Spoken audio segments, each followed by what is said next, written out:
ended abruptly. Hold on, three-way, two-way. There we go. I thought it went on a bit further than that. Good morning, everybody. Welcome to Flory Models. Saturday live here with you for the next 3, 4, 5, however long we're here for, hours with wonderful Steve. Oh, you managed to get your camera flicked over in time. I did, yeah.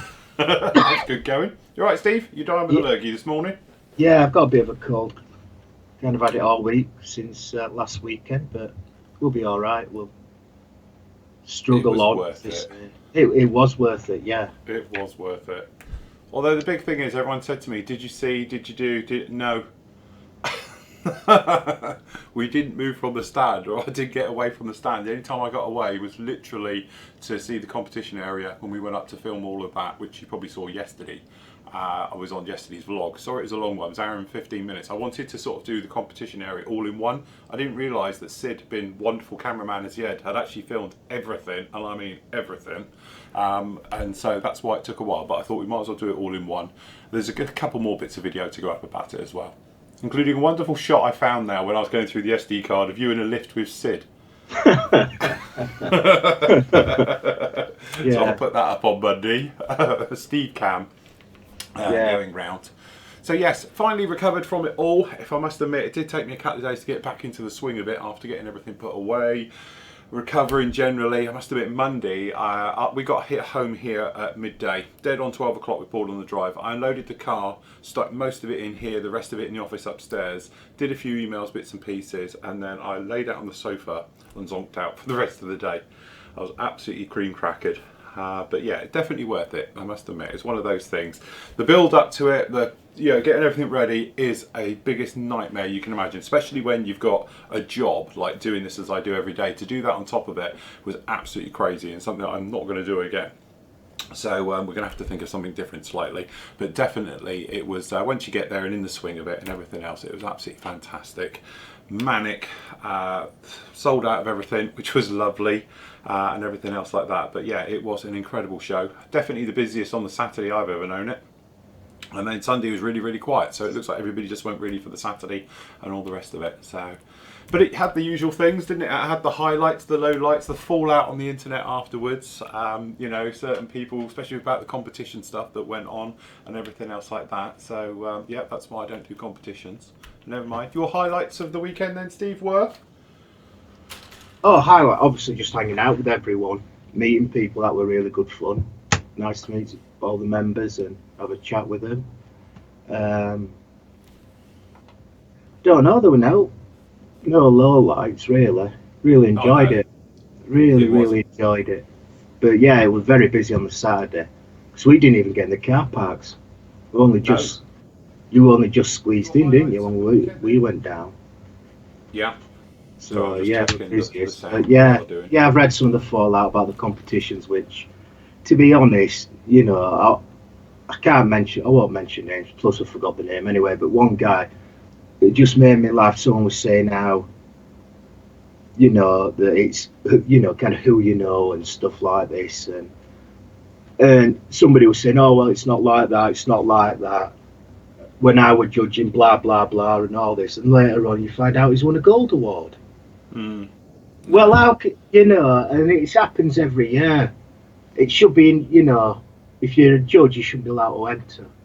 I think it is that thing, you know, at the end of the day, if you're in and you love doing the competitions, and I know a lot of you do, and you enter it because you want to win. It's not just for the thing, I'm going to put a model in and see how it does, because I know a lot of guys do that as well. They just put one in just to do it. But I know some of the guys who rig their entire lives around that one weekend, US nationals and UK, and obviously European ones as well. So they build purely for that type of thing, and they want to be judged and be put up against the best modelers out there. And if you're one of those guys, then fair play to you.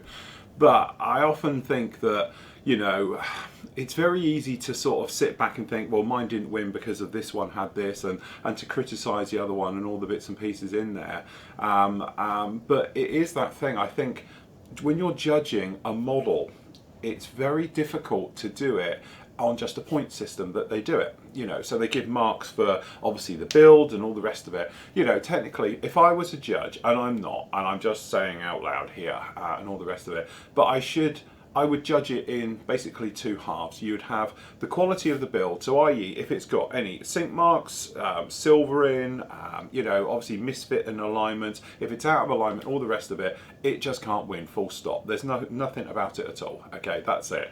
And then what you do is then you mark it on the quality of everything else. So you might do it on the quality of the build work, but it should be perfect anyway if you're at that level, okay? But then we're thinking about a scratch building, how much work's gone into it, does it all square up, is it all correct, is it all in scale, things like that. Then you're going to be marking it obviously on the finish, i.e. the paintwork and all the different bits and pieces on it, to what makes it pop. You know, does it look like factory finished, or have they gone for a weathered? Technically it doesn't matter if it's factory finished or weathered, it's just making sure it would look like it in the scale environment. That's half the points. The other half should be the amount of, you know, perhaps effort that's gone into it. And we're not just on about chucking every bit of aftermarket at it, but we're going on about the whole presentation, how much of a sort of wow factor it actually has, how it sits, if it's in a diorama, how well it fits into it and everything else like that. That's the trouble you're going to have, because what I might like and I think is wonderful, you'll get the next person and they don't. And it goes as far as Sid when he was running around with the camera. I know what Sid's into because he films it, that's that little bit longer. And he'll take some more sort of detailed shots because he's into that subject, which is nothing against it because we're all guilty of it. But that's the trouble when you're trying to judge. It's trying to be totally impartial, that it doesn't matter if it's your type of thing or not. It's judged on the merits of that model. But this is it. We're humans and it's subjective, and that is the trouble. And I don't think you're ever going to keep anybody happy doing it. It's bad enough when we have to, well, used to, and that's why we don't have judging here on the site anymore, where we used to have, you know, the thing where a couple of years back, and I'm not going to go into details of it, but we had a little bit of a hoo-ha about who won one of our group builds. And it was like, well, why have they won and why haven't they won and all the rest of it. And you know, all of a sudden it started to get competitive, and that was it for us. Instead of it just being first, second and third prizes, we stopped doing it. Everyone's a winner, and that was it, because it started to get that sort of competitive edge coming in, and that's not what we're about, you know, and all the rest of it. But there's no way I'd ever be a judge. I have done it, you know, but I wouldn't do it now, because it is very, very personal, and people do get defensive. It's like, you know, having a go at your kids, isn't it? You know, everyone defends them, even if they're a right little brat. You know, Yeah. that's what you do. Yeah, the main thing for me is, like we say, we never entered the group builds. Because if one of us, you know, you can't be a judge and enter, Yeah. I don't think, No. even if it's another category. And like you say, yeah, different people, but there was a lot of inconsistencies,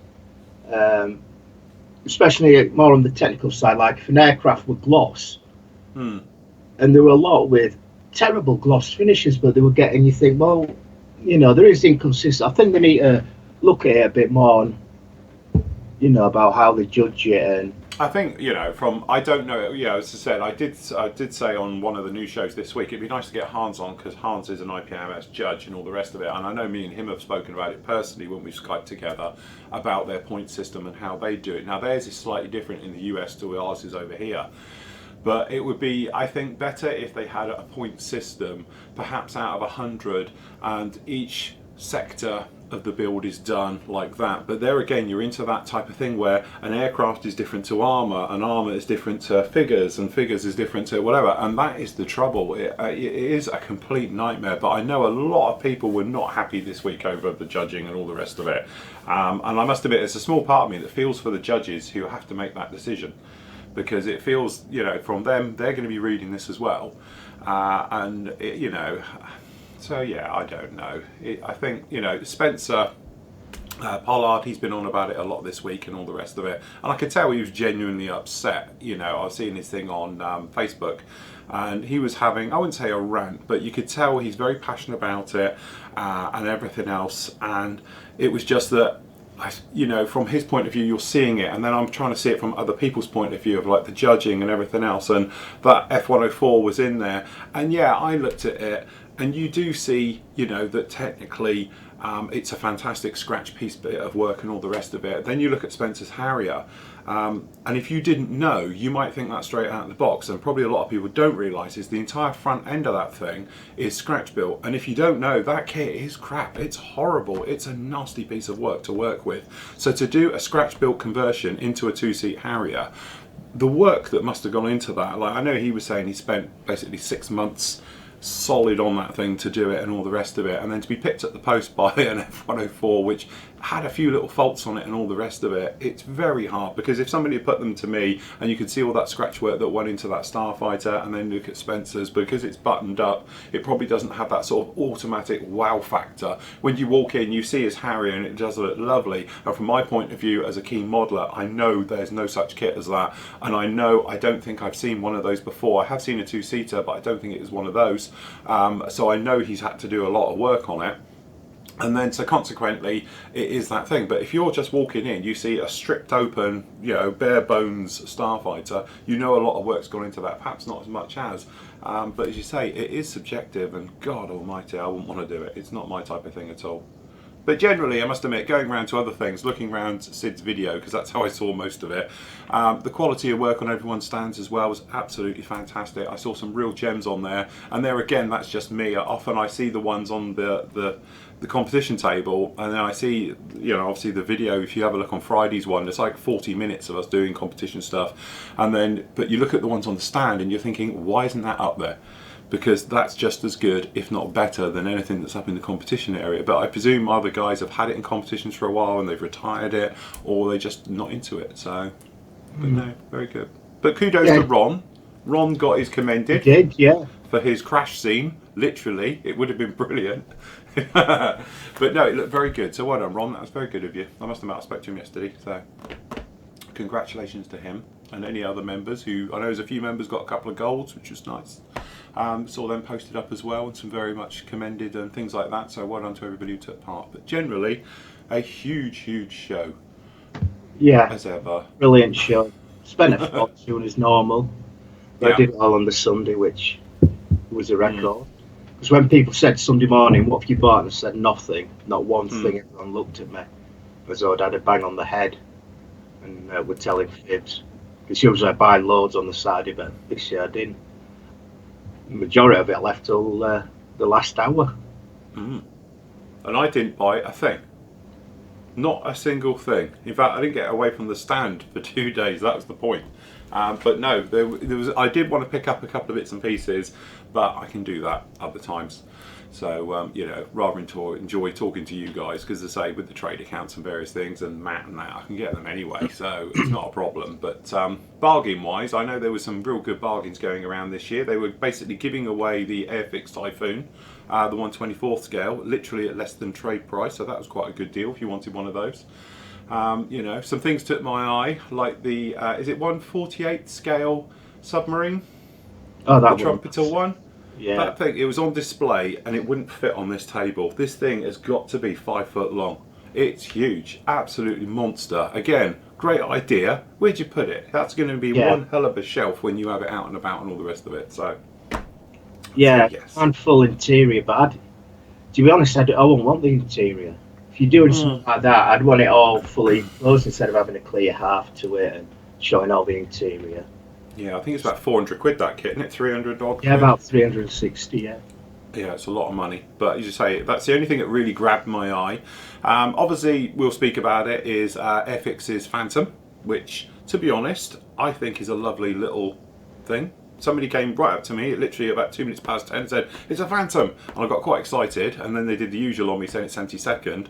And then obviously I had a quick look on my phone, and it does look really, really nice. And I went over and saw it, and we were walking through, and yeah, I think a 72nd Phantom. It's the FGR-1, the first Royal Navy Phantom, and it's got all the bits and pieces. So it's got a little radome on it with all the radar set. It's got the extendable legs on it, and it is what it is, but it looks really, really nice, I must admit. So kudos again to Airfix. So thumbs up from me. They've done 2 really nice releases recently, as far as I'm concerned, being the Seafire coming out next year, and I do believe the Phantom is due out around about October next year.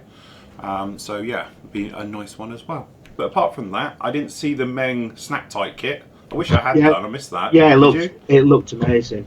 Absolutely did. You couldn't tell they were a snap together kit. So what it is, Meng have released a 1/48 scale P51 Mustang, the D-Type, the bubble top. You know what I always say about, wouldn't it be great if Bandai did a Snap Tight, and I wonder what it would be? well, they've done one, and Meng are pretty up there. I don't think they're quite on a par with Bandai yet, but they're closing fast. And yeah, all of a sudden everyone's saying to me, you know, you said you wanted a Spitfire as a snap type just to see what it would be like if one of the AAA manufacturers did it. Well, Meng have just done it, and Sid again did the video work of it, so I had a look from his video on that one, and so it's on there. I think it's on yesterday's show. No, sorry, it'll be on Thursday's. End of Thursday's new show, so you can see it on there. So again, that was a nice one as well. So I must admit, it was lots of highlights, definitely all the way through. Great show, great to meet all of you. Sorry I couldn't speak to you. I know some of you spoke to me afterwards and said tried to get near you. Saturday, it was rammed. It was terrible. I think we had like 4 or 5 deep at our stand. You couldn't even get past it. I was off to one side, you know, trying to speak to you and all the rest of it. And I know you were queuing up, and I know, you know, time's precious. And occasionally you do get talking to someone, and they do like to chat as much as me, which doesn't help, and all the rest of it. And you know, it is that thing. There's only so many hours in the day for doing it, and there's lots of you to get through. So if you didn't get me and you want to chat, then just hit me up either here or personally or whatever, Facebook, and can do it that way. So yes, never mind. Yeah, a little selfless plug. One thing that a lot of people mentioned to me on Saturday was that, you know, we keep going on about Matt and his 8 ball models. They couldn't find it on eBay. Well, I mentioned that to Matt, and he's now changed everything, so you should be able to find it. So whenever we mention it, you will be able to find it on eBay now. So yeah. So there, I think the two things that came out of it was HM Hobbies is where I got all the paint from, because I seem to have a load of questions, and I answered it yesterday, but it's hmhobbies.co.uk is where I get all the MRP paint. That's Merrick and his wife, and they've set up this online store and everything else like that that's got loads of great stuff in it. Basically anything I use tends to be in there, okay? So that's them. Matt is where we get all the stuff, so Matt does incredible deals and bits and pieces and everything else like that from 8 Ball Hobbies, and that's Matt, who you was at the show with us on the stand, and you'll see him around in the videos and all the various bits and pieces like that.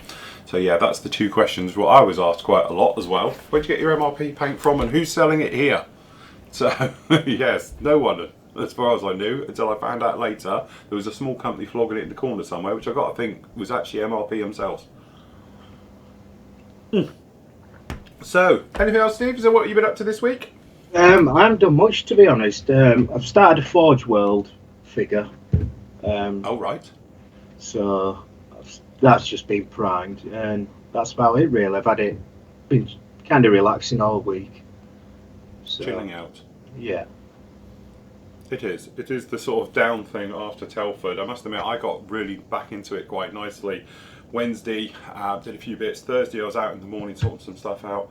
And then yesterday, I had a bit of a roll because I got on and done legs. Well, we actually did quite a bit. If I just change camera angle, I can show you. Sorry, I'm on the wrong screen. Right, where are we? Going to go full. So, down in one. I spoke about it yesterday. We got on with this guy. Okay, so we took out the sink marks. That'll obviously be on next week's show, talking about that one. If I move the legs out of the way, I'll bring you in closer. So those have gone now, completely easily finished. And to be honest, we've done a liquid job just on these seam lines as well. But by putting that spread in, you can probably see we have no gap anymore and all the rest of it. And then down under here, we need a tiny little bit of filler on the back now. That'll take care of that. So that's looking absolutely fantastic. We've put in this raised detail on that strip around the back, which just needs to be toned down a little bit more, but we've shown about how to put in raised detail, and this where I messed up my rescribing because I slipped, so I just need to sand that back and redo that one. Okay, but then also we showed about putting this guy on, which is this where the sheeting, if you like, the panel overlaps the other one, so you need a step, and obviously we'd sanded it off because we had to make this back perfect. So we show about actually taping here and scraping up to it to take the height out, which gives you this absolutely perfect as well. So from that point of view, it was you know, very handy to see and do. All right, so that was that one, and then we did legs. So down in here, we've got the legs, which these are all articulated. Look, I've got one open here, it's probably easier. Okay, so we've got all the legs which all open up, and they've got thrusters and rockets and toes and all different things on this. Still needs a little bit of tidying up and everything else, but the work is absolutely incredible on these. They go together really easy, very, very nice. So yeah, I'm quite impressed with those. That was an afternoon's work yesterday afternoon, putting legs together with thrusters and everything on them, and they all fold up, or should do. Get them all in. There we go. They all clip in, so you can either have them open or closed down here on the pack. And that was it really. So pushing through with those. So that'll be up with you next week. I'll get that sorted.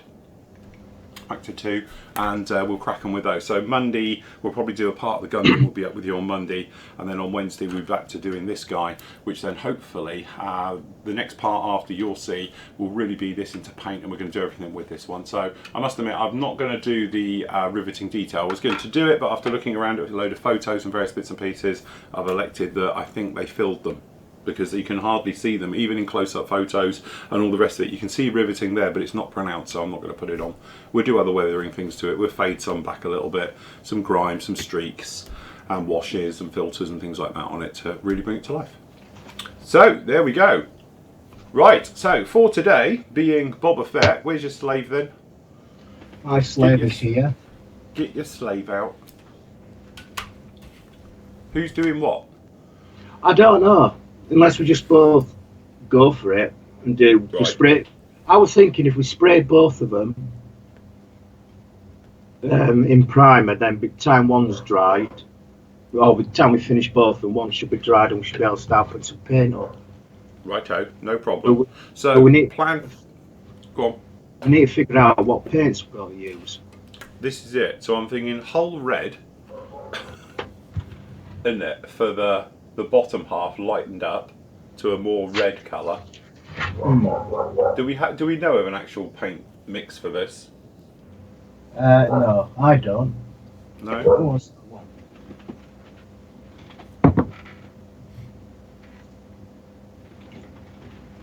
Actually, this is the old problem with. Or the other thing is this brown colour, which I think with a little bit of red in it might work. Actually, have you got H47?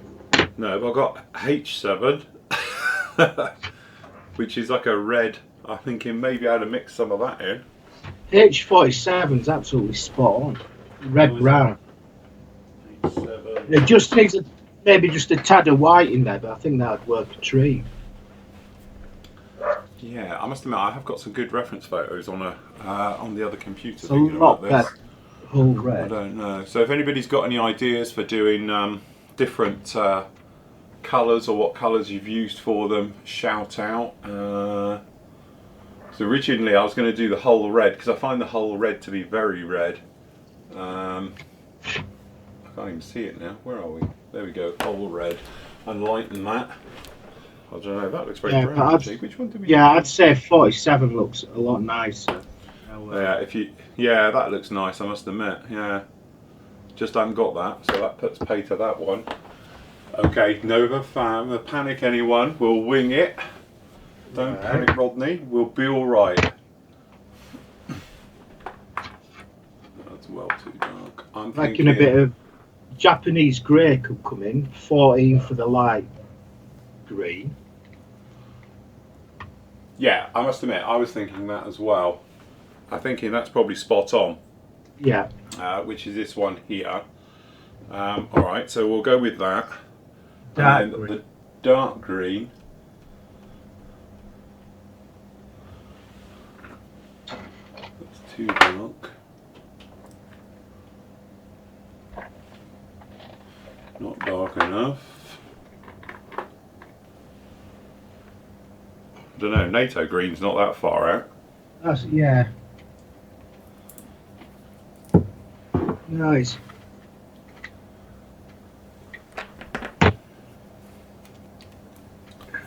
No, it's not NATO green, it's too green. I don't even know where he is. Where is he? Where's my box? Oh no, I've lost my box. Might have lost it totally actually. A bit of a clear up, just want to have a look.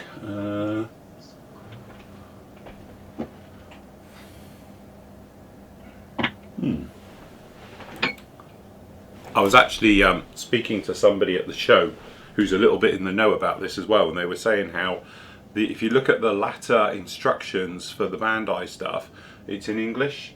So is this a sign of things that they're perhaps trying to expand outside?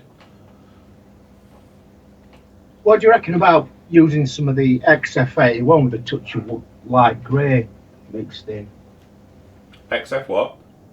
XF81, just a little touch of light grey or something. What, the RAF green? Yeah. Yeah.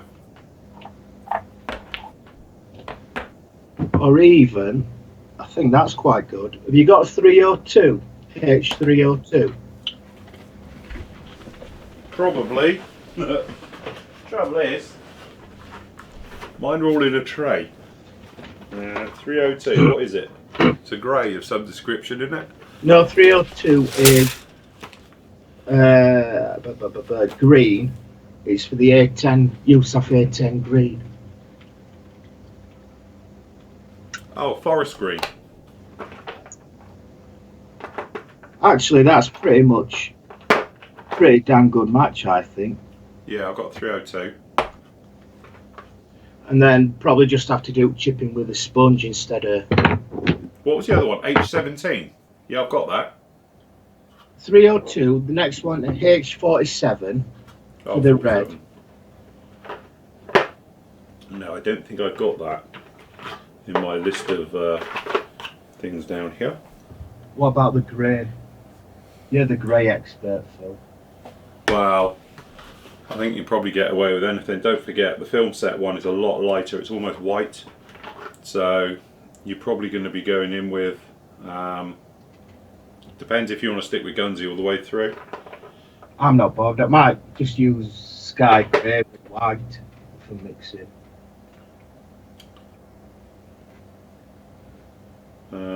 Yeah. Oh, that red brown's a gloss as well. So it's got to spray it on and leave it a month.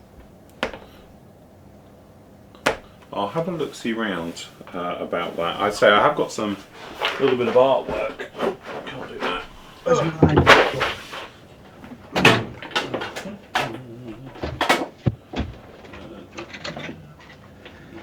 Oh, I've slaved one of my big book of...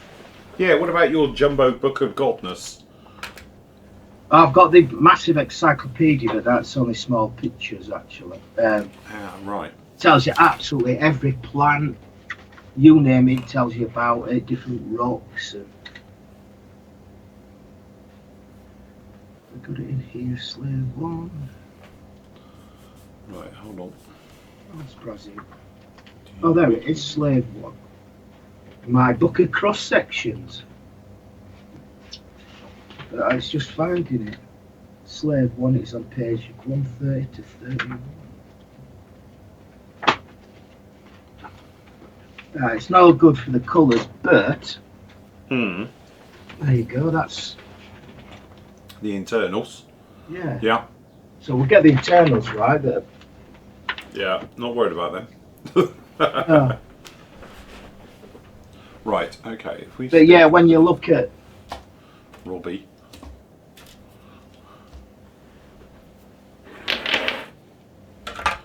You're over there.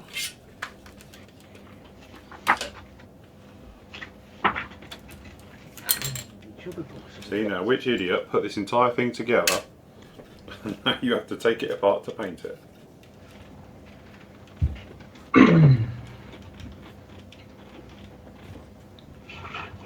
Well, thing is as well, some of the parts click together. I don't... Oh, take that bit off, I think. Okay, well I just want to get those clear lights out underneath. If we can.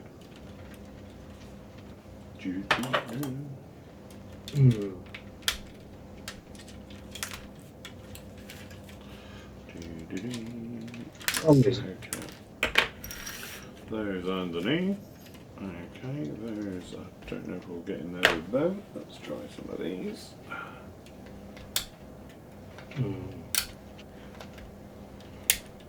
Well, I didn't put the, the engine parts in. I didn't put them. Oh, now he tells me. How you got to get this to bits? Oh, I've got the back off.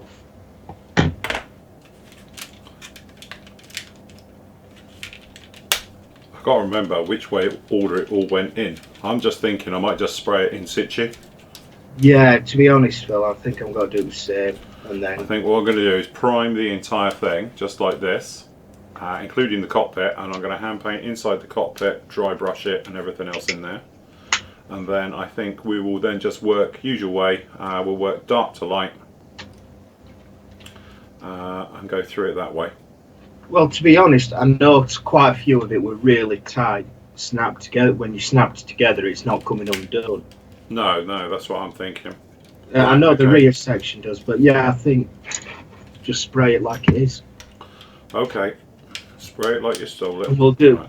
We can spray Boba Fett as well in one go. Yeah.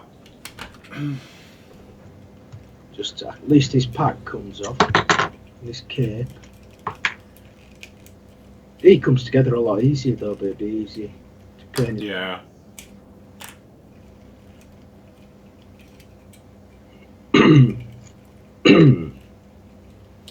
Yeah, what I'm thinking, we'll spray him as a whole and then try and dismantle him a bit for the individuals, and then we'll go from it like that.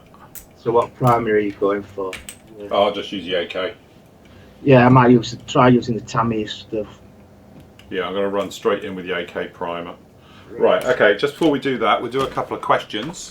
I hope everyone's happy. I've changed my microphone over today, and because I've got my monitor now somewhere else, I can't see if it's doing it okay. So if anyone's got a problem, shout. If we're too quiet, too loud, whatever, just shout and we can adjust it all on the fly. Okay, so I'll just check the end, see if anyone's left. Alright, you check the end, I'll start at the beginning. Okay, Darren says, morning lads. Phil, seem your wishes of snack tight fits have come to pass, though not Bandai but by Meng. Correct, yeah, we saw that, I must admit. I will get one, just to have a go. Did either of you look at Meng's new cement-free P51 Mustang at Telford? There we go, just answered that actually. I didn't see it personally, but I've seen the video of it and all the rest of it. To be honest, it does look very nice, and if the engineering is as good as their kits and the way they've done it, very much like Bandai where they sort of hide joins and they sort of... Bandai have this unique way of sort of building, when you put it together it looks like it's about to fall apart, and then you put some bit in and it locks it all. Very clever the way they do it, so I'm hoping that it goes together exactly the same as that. But personally, I think it's great. Future of the hobby, I think it's the best way to get the kids into it. They don't have to worry about glue, they don't have to worry about fillers. Let's just get them into the habit of putting a kit together, then we'll get them in the glue and filler. Once we've hooked them, got them in. Okay, David says, hi Phil and Steve, question for each of you. I'm building the Tacom Renault FT, a 1/16 French tank. My first question for Phil, is the few colour callouts for the MiG Jimenez ammo ones. I cannot find any equivalent to the paints list. I have many Tamiya, Model Air and Vallejo and don't know what yet, the more pots of paint. Any idea on how I can find the equivalent colours? Steve, you're better onto armour and stuff. Do they have general specific colours? No, I wouldn't. I'm not. French World War One's a bit tricky because they were quite funny colours, but to be honest, use your colour chart and you could use a good old Mark 1 eyeball. Don't forget that the sun will fade it, but to be honest, they wouldn't probably have that long a life.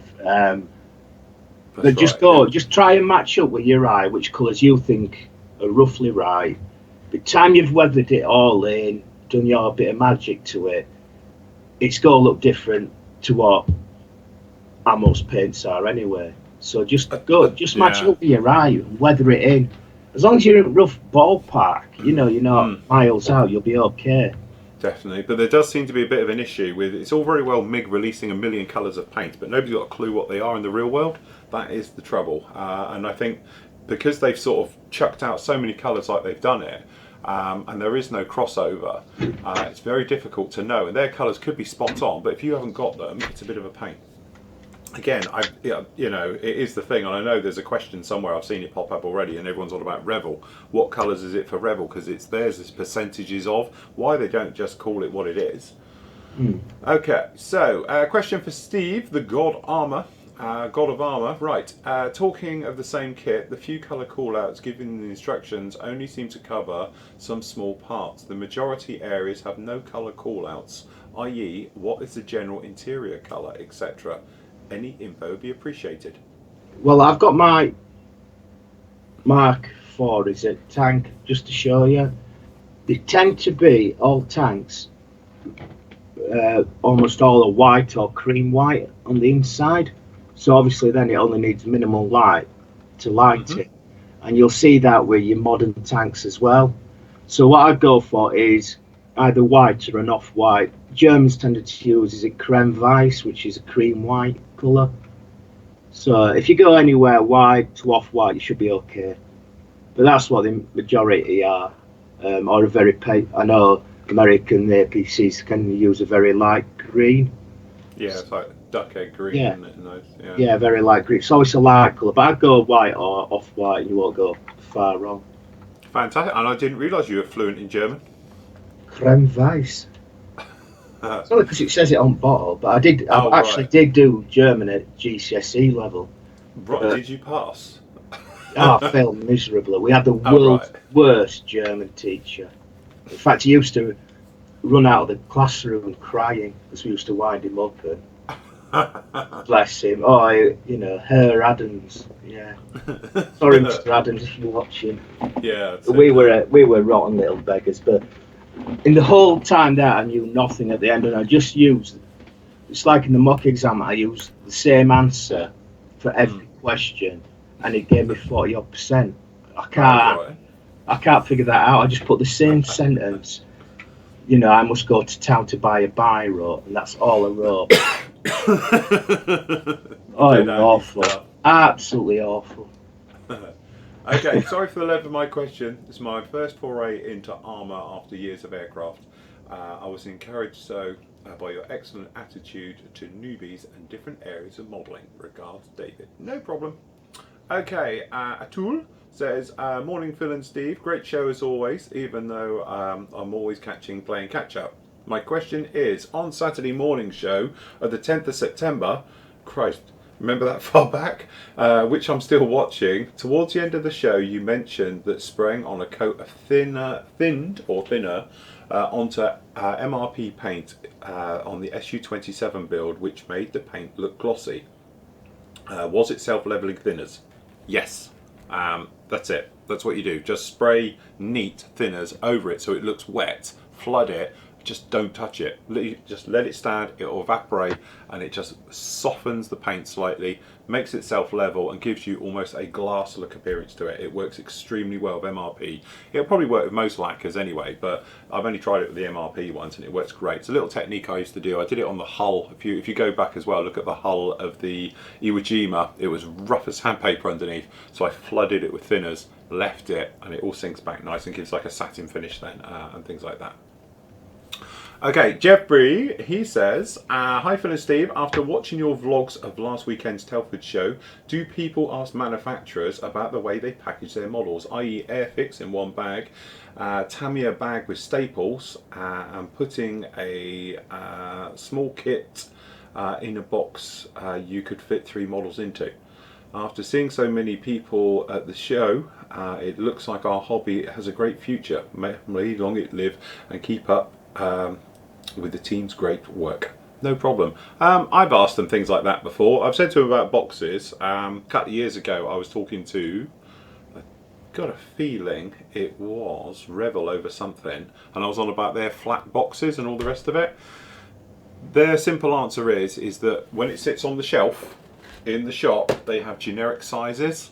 So that's what they're made to. So and it goes in. One bag is a packaging thing that is done in the factory, and obviously I think some of them have closer ties with the factory than others. Some of them just say we need this done as an injection moulding, and it comes out the other end in a bag. It probably goes somewhere else then to be packaged and all the rest of it. It's not like certain companies who do it all in-house in the same building and everything else like that. But when you speak to companies like Revel, and who else was I speaking to? I was speaking to somebody else about it years ago.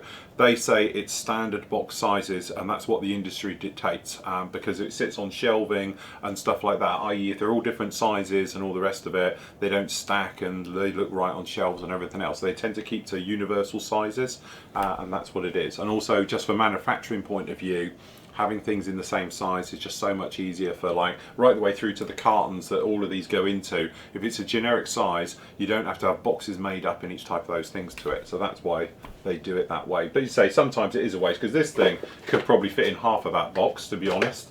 And there's other kits I've done and it's like nothing. Other ones are crammed in, like the Tomcat box, it's wedged in. When we did the Hobby Boss one for the MiG-31, that again touches the sides extremely tight. But as you say, there's a story to that. We'll talk about it later, the bit where I made Revel squirm. I'm going to say, just, yeah, I know you talked to Revel, so we're with you on Saturday, wasn't it? Late Saturday we're talking. But yeah. Whenever Phil mentions about packaging in a review or anything like that, they listen. They all watch his show, because you got that over the weekend. They all know exactly everything Phil says about them, and they will make notes. Yeah, but like you say, that they are the hands of tags. If you look in a model shop, they're all in the same column, all the same size. It's just the height of the box that differs. And yeah, they've got to do it really, unless it's something really massive like the 400. But yeah, it's the bag thing that I'd rather the box be too big and all that, but if they could just put them in individual bags. Yeah, that's the one thing, especially your clear part. Even if you're not going to put it in separate bags, do what some companies put, that thin foam round it. I know it's to protect your clear parts. I know it's got to cost, you're going to have to hire somebody just to stand there, and that's all they're going to do all day is put this thing on. And you know, it's got to be, but I'd pay an extra £1, 50p per kit if it were protected and you're not there scratch, because some of the scratches and that, what the time it's damaged, bits knocked off, you lose them. So if they could just do that, that'd be a huge thing for me. It is, because I did speak to Revel a couple of years ago about their flip-ended boxes, and as I said, it's the cost of packaging, because to make a box 2 halves and it goes in, all the rest of it, it's not just the cost of the box, it's the way it's even the machine puts it in the box and slipping them in the box. Open-ended ones are so much easier and quicker to deal with, and everything else like that, and even down to the printing, because it's just one giant sheet printed, glued together, the ends fold in. That's why they do it, is because to keep everything to a certain budget, even though it drives us modelers mad. Although I did see a guy the other day, and he's quite good, and he does that thing of literally takes a Stanley knife to the top of the box, cuts it off, and then just folds the lid back. You know, well, that's one way of doing it, but there we go. Yeah, but I don't know about you, but I tend to, with Revel kits, the end only, and I always decant the kit into a box that I use for the previous build or something, you know. Meng are the ones though, isn't it? Meng boxes are like plastic, because they use, it's not cardboard, their boxes are made of plastic, and they are rock hard. Yeah, they are literally tough as nails. So I always keep the bottom. Yeah, but to be honest, I just love the finish they got, how they print, mate. Even though I've built it already. But, you know, there's no glossness to it, so it's, you know. Yeah, no, they are very nice. But again, I think it's that thing, because they're in China, it's not like it's going back and forth. It's all made in China. It's cheaper to produce in China, as we know. Material costs, they don't have EU laws and restrictions like you have over here for the way things are printed and what materials they use. So it's literally, that's why they do it. That's how the sort of Far East companies get away with it a lot more than obviously the Western companies do, because they're governed by a lot of, you know, printing laws and various, what they can and can't use and everything else like that. So from that point of view, I can see that that's the problem. Right, okay, Neil says, hi guys, thought I'd jump on the Telford bandwagon. Out of the new kit releases, which ones made you think, I really must have that? And which ones made you go, eh? How was the Airfix 172nd Phantom? Was there any Hobby Boss F34 there? Phil, you mentioned the other day that you had a conversation with Revel. Can you explain on that? Was the Meng 148 Mustang there? It was. I read it snap tight kit in the same vein and quality as the Bandai one. Could this be a part of a trend? And last, but no means least, what bargains and new tools did you get? And were you sorry, and you now having it as last week's bread. Now eating last week's bread because you spent out. No, not me. I didn't buy anything. I was very good. Right. Okay. New kit releases. I must admit, I was happy to see the Phantom. I think that's going to be a nice kit. Apart from that, there was no other really exciting news. Only Airfix really did anything at the show. As for the Snap-Tight one, we spoke about it. I would love to have a go with it, get my hands on it just to see how good the fit is and everything else like that. Obviously they have one made up and the various, but I've only seen it the same as you've seen it because I didn't see it in person. I just saw it on the video and things like that. As for my conversation with Revel, now this came about with all of us. We're just having, I don't know where we were going, but we were walking around together. No, we went round to have a look, didn't we, at their that's right. Range. That's it, because we wanted to have a look down there. And as we were there, funnily enough, the marketing guy for the UK came over and he knew who I was, which is always a little bit of a worry. So I just did outright ask him, why is it that the ATAT, which is this one, and forgive me his name because I can't remember what it was. Now I'm working on this one, I've repainted this and I've taken care of some seams and joints and everything else like that. I'm going to detail this one up next month, right? But the thing is, I said to him, how comes this, which to be honest is the cheapest, nastiest piece of plastic you could ever want, the shape's all there, but it's extremely basic. There's only a handful of parts. It is probably the easiest sort of Snap-Tight kit you can get to go together of the ATAT, is 60 quid when, where is it? The Star Destroyer, which is over here,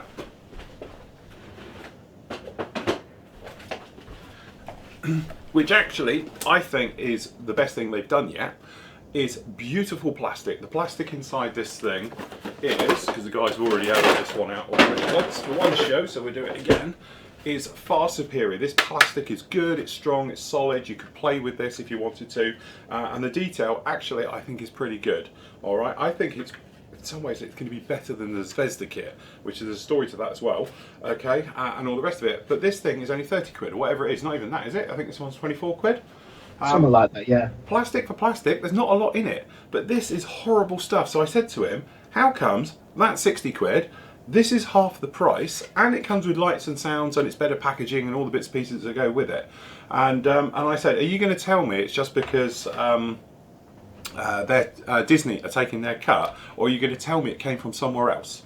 And that's the bit where he did admit it did come from somewhere else. So I don't know whose this was, but it's nothing to do with Revel in their traditional way of doing things and all the rest of it. So the thing is, this isn't actually a Revel kit, this is something else which has come along, and then they're repackaging it, rebranding it. So not only are they having to pay you know, Disney for the licensing and everything else, they're having to pay this company whatever they want for it as a basic unit. So what's happening is they're buying it as a basic unit and it turns up in a bag, and then Revel are packaging it and doing it and everything else like that. So, you know, the thing is though, when you look at something like this, which is pretty much on par for it, the plastic is far superior, it's nice, it's really, really good. Apparently it goes together fantastically as well without need of glue and all the bits and pieces, and you're going to end up with something very, very good. But this was horrible. But, you know, as he said, at the end of the day, their hands are tied to it.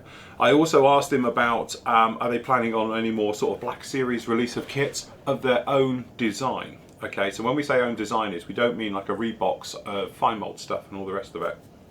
And he did say at the moment they have no plans to do that at all. They've got their lineup obviously for Rogue and for this, which we've seen anyway, which is this sort of snap type fit. That is where they're going with it. They're not going to be going into that thing of sort of, right, okay, we're going to make model kits from Star Wars of their own, like the Black Series, so i.e. the fine molds reboxes and everything else like that. But to say he squirmed a bit was an understatement, because yeah. I think, you know, he wasn't quite ready for me just asking him outright all the usual questions and the bits and pieces. And as he said, oh, I know who you are. So I was like, oh, well, there we go. We're off to a bad start already. He says, oh, you did like the look of the ATAT until you found out the price, till one of your members said the price. Says, oh, that'd be me then. Yeah, when we started, yeah. He said you liked it until you got I knew the price, and I was like, well, the thing is that I got it trade, so, but 60 quid, it's awful, it's crap, and all the rest of it. And he was like, yeah, you know, to be honest, he can't argue it. Yeah, he did answer your questions, and he was a decent chap, actually. He was very nice. Nice chap, yeah. Yeah, we did speak to him for around about half an hour, I think, in total, and he was explaining to us about the new Warhammer series that they're doing, which are actually Warhammer kits, and all they've done is they've got hold of the molds, and they're injecting into the Warhammer molds, and they're fantastic. So two things are going to happen. One is the price comes right down because they're cheaper. The quality is exactly the same, and they're doing it in the correct colours right off the bat, so you don't have to paint them, which is a new thing that Rebel have just started doing. So if you're into Warhammer, great job. Yeah, they're doing the little kind of gift sets as well, so you come with the little pots of paint. Yeah. So the kids you can just give them a kid and off they go. I know Sid was spending hours hunting them down. Yeah, he's trying. Yes. Yeah. So he was trying. But yeah, there was some good stuff there. I loved the Tacom. They had it. Pocket Bond had their usual display, and they had the new Tacom. It's a little tractor unit pulling the V2 rocket. Mm-hmm. And that was absolutely stunning.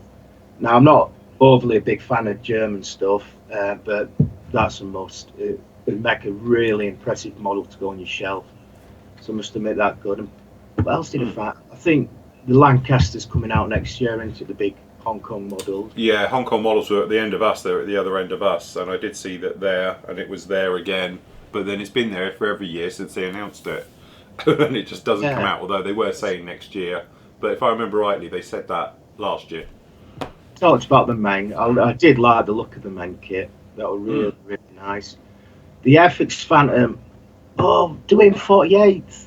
Yeah. Like your Seeking, we need a good Seeking in 48th. Yeah, we need a new one.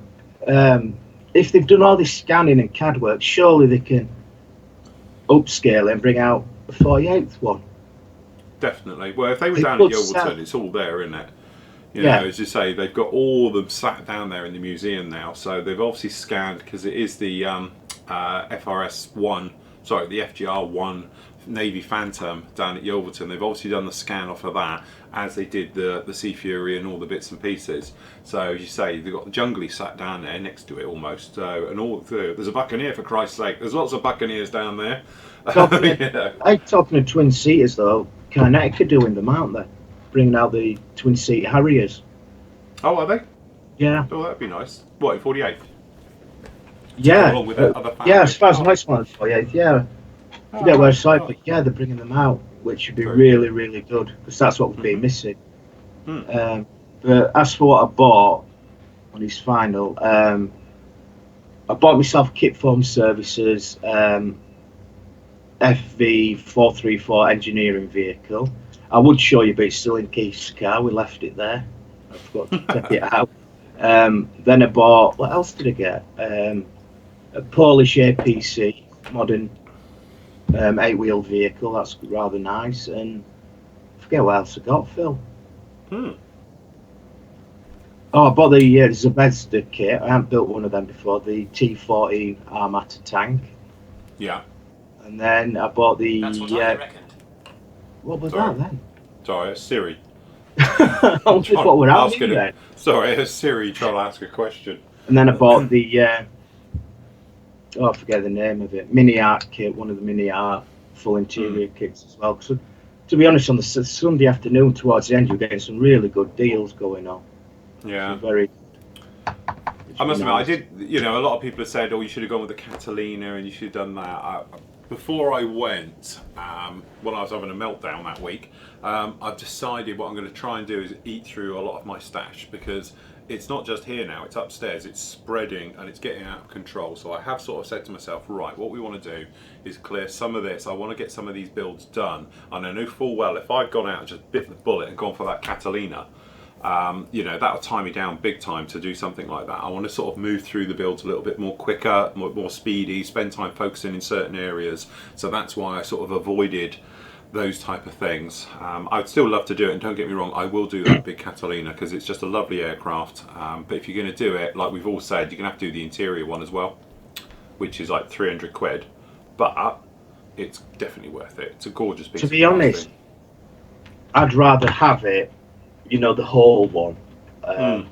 So because it's just one of my favourite aircraft, and it's absolutely stunning when you look at it. But when it's cutting just half of the plane with the interior, it doesn't quite show it off to me. I'd want the whole Yeah, I would build the entire thing with. Yeah, I would do the entire thing with the inside as well, though, because if you're going to do it, just go the whole hog. And everything else, but there was some absolutely stunning kits, and you walk around there, and the thing is with the entire show is always you do that thing, and you, even if you're just walking past normal tables, IPMS tables, things like that, you see a model and you think, oh, I'd love to do one of those, you know, and stuff like that. So it's a great place for inspiration and go along. It also crushes your dreams in a lot of it, because you'll see somebody's done one and you're thinking, mine ain't going to come out like that. So, you know, it is just that thing. But as I say, I saw a lot of sci-fi stuff and I was thinking, oh, I like that. That would be nice. That would be nice. And you see a lot of, like, the Eagle Transporter in 48th. Oh, wow. Now I've seen that thing in person. I'm like, right, want one of them. So, yeah, from that point of view, you can get very sort of into it in a huge, huge way. But no, I was very good. Didn't spend a penny. Yeah. Well, when I came back and I thought, oh, I'll do that Forge World kit. Well, when you spend all weekend looking at the one on our table, and I forget your name and I apologise, that incredible Forge World. The one we voted as model of the show for us. Yeah. Yes. Absolutely stunning. You see that and you think, yeah, well, build that when I get home. So that's what I did. Yeah, that's the other thing, guys. Well done to everybody who brought along a model to be on the table. I can't remember your name, sorry, but yeah, the 412 one was beautiful. The paintwork on it, I love the metal effects he had got with it. And then he turns around and tells me, "It's the first one I've done," and you're like, yeah. That's incredible. It's brilliant work right the way through. The other one was that snow, the Arctic A10. That was really nice. Yeah. I must admit, I'm looking at that thinking, God, I could do that in 30 seconds. That would be good. You know, it's sort of because obviously next year we're doing the A10, so that's really nice. But generally, just everybody's models on the table and everything else. And thank you to everybody who couldn't tell our dolphins apart. That was good as well. Yeah, I was testing them to say which one were which. Yeah. A lot of them, the ones who pay attention to the show, got it straight away because of the doors. Yeah, that's right. Mine's open. How you replace the window. But a lot of people got fooled because my one, I just gave it the subtlest of wash, just to knock it back a bit, and just give it that kind of everyday look. And they were coming up and they were pointing at yours, and they pointed straight at yours because they said, that's my one because it's shiny and you use lacquer. And I said, no, it's the other way around because I put a thin wash on. So that fooled a lot of people. But yeah, it's nice. They did look really nice together, actually. It was, because it's nice to have a bit of colour on the table. Two bright red, orange helicopters sat on there and all the rest of it. Unfortunately, I did lose the door on the way home, though. My doors have been ripped off, so they've gone. So I'm going to have to re-glue those back on. But apart from that, the only damage I had on the way home was the pitot tube, which happened on the way up as well, on the Fokker Wolf. Everything made it there and back in one bit apart from that. So, yeah, a couple of little minor repairs and we're all good. But one thing about the Dolphin is how close they both were, considering that only see each other through a webcam, you know, it were.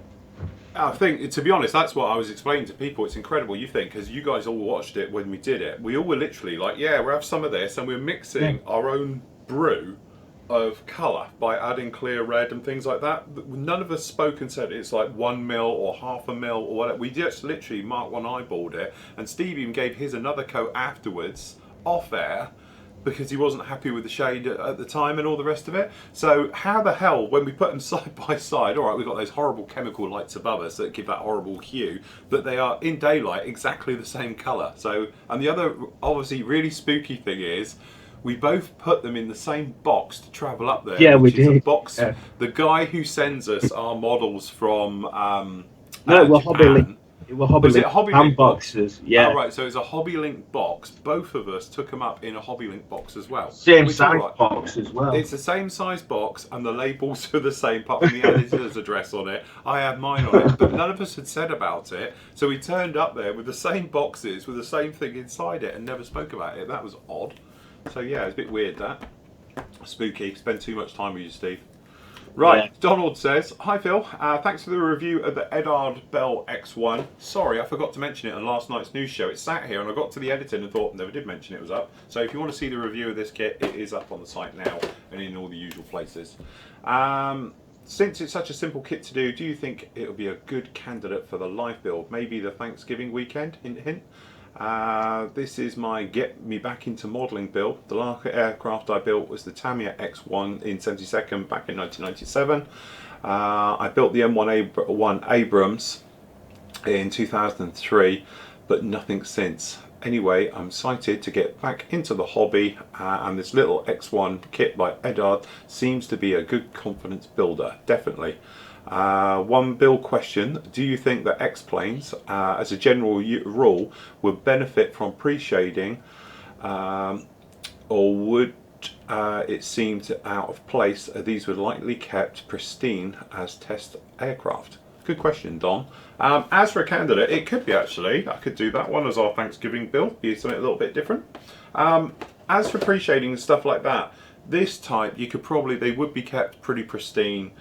If I do it, as I said in the review, I quite fancy doing the Edwards one in white, just because it's a bit different, and I like working with white and then with washes and stuff like that. So I think because white, we don't want it to look like a house brick, I think some type of pre-shading is probably in order, just to break it up a little bit. And it'll make the wash less sharp, it'll make it more subtle, so that's why I do it. But yeah, something like that, I think they'd be pretty pristine. But if you're going to talk about anything that goes quicker than that, they were filthy after each use. If you look at the photos of the where's mine, I can't remember what it is, the big 30-second one I've got somewhere. Oh god, I can't even see it these days. X15. If you look at photos of the white one of that, after it had done its run, it had almost melted, and they are filthy, absolutely filthy. So it depends on really what type of speeds they're travelling at, if you're thinking before or after the test run, and things like that. So something like this, I would keep it pretty clean. I wouldn't probably over-weather it and grime it up and streaking, because it's not going to need it.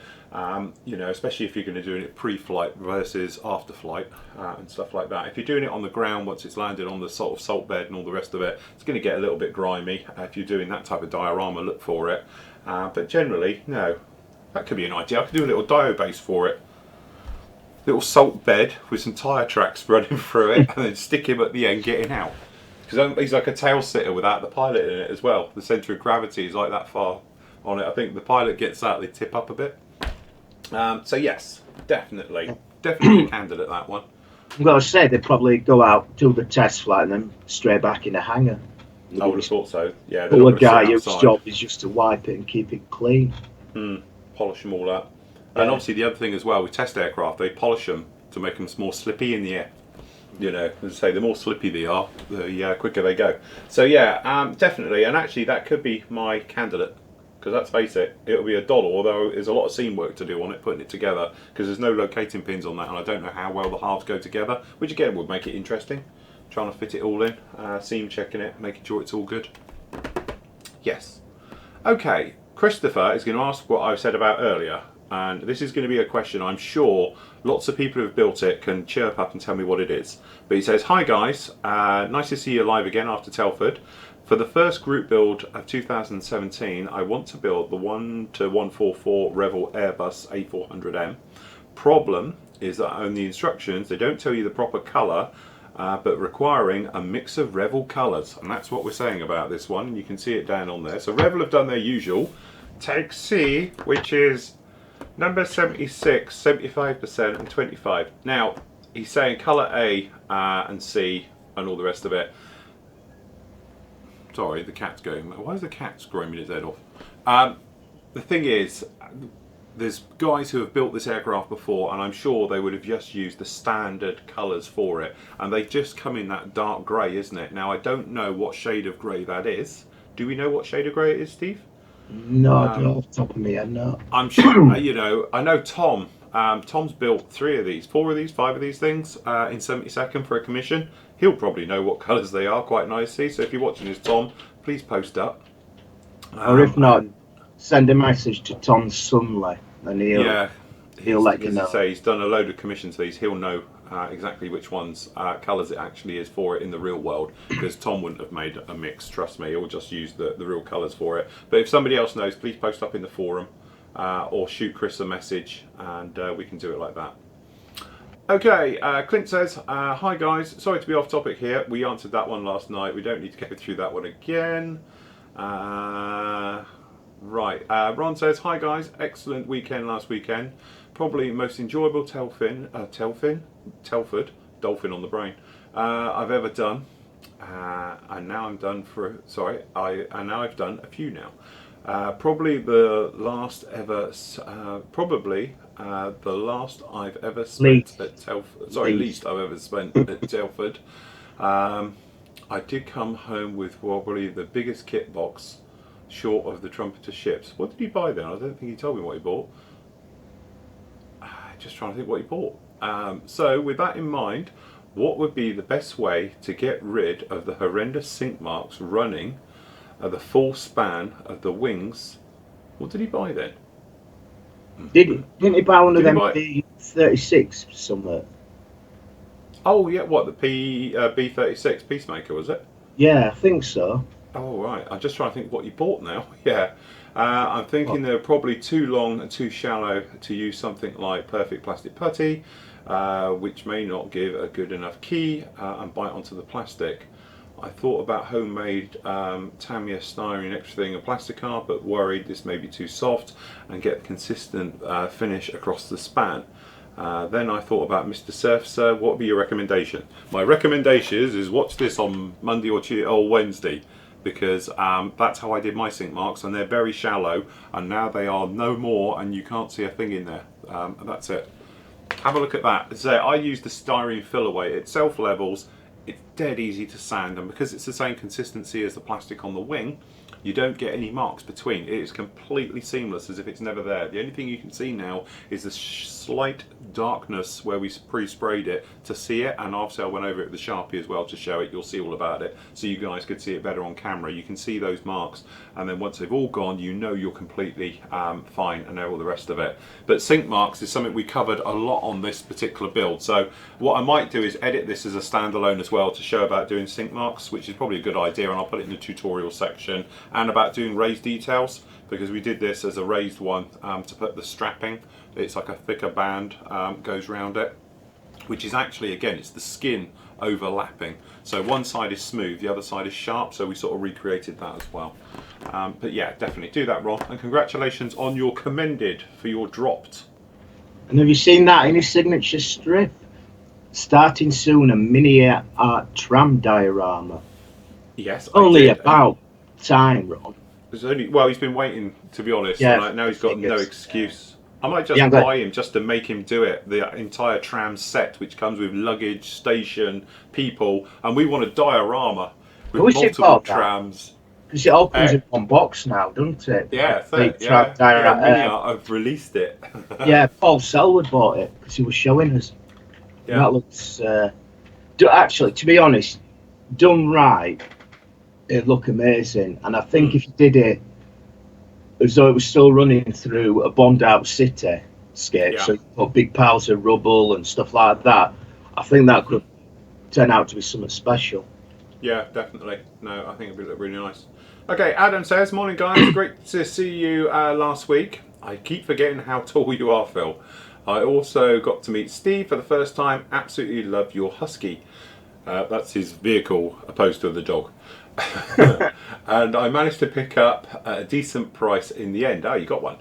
Quick question for you both. Many of you have answered this before. What has been your favourite ever built? Not as in the best or easiest kit, but your favourite. I ask as my friend asked me the last weekend, and I really struggled and I had to think long and hard. Eventually I decided on my winter camo A10 that was on your stand at Telford. I mentioned that, it was very nice. And it is easily my favourite plane, so I love the scheme. Really nice to see it in the winter camo. Very rare you see it in the black and white scheme. Oh, I don't know. Steve, you? What's your favourite ever build? I'm just looking in my cabinet, and one of my favourites I've ever done was the Accurate Armour Ford and recovery truck with the. I did the one that were out in Iraq, Afghanistan, with all the special armour that they put on the side of the doors and the mesh windscreens and all that. And also I did the tank engine. That's right. Challenger 2 engine hanging, and it just looks stunning. And I loved everything about it. It was a challenge, because to be honest, I quite like a good challenge when I'm constructing. And then when you go into the weathering side and that, try to recreate the dust effects that it would have had, but not go over the top and all that. I think that I really enjoyed that build. So I think that's a good one there. Yeah.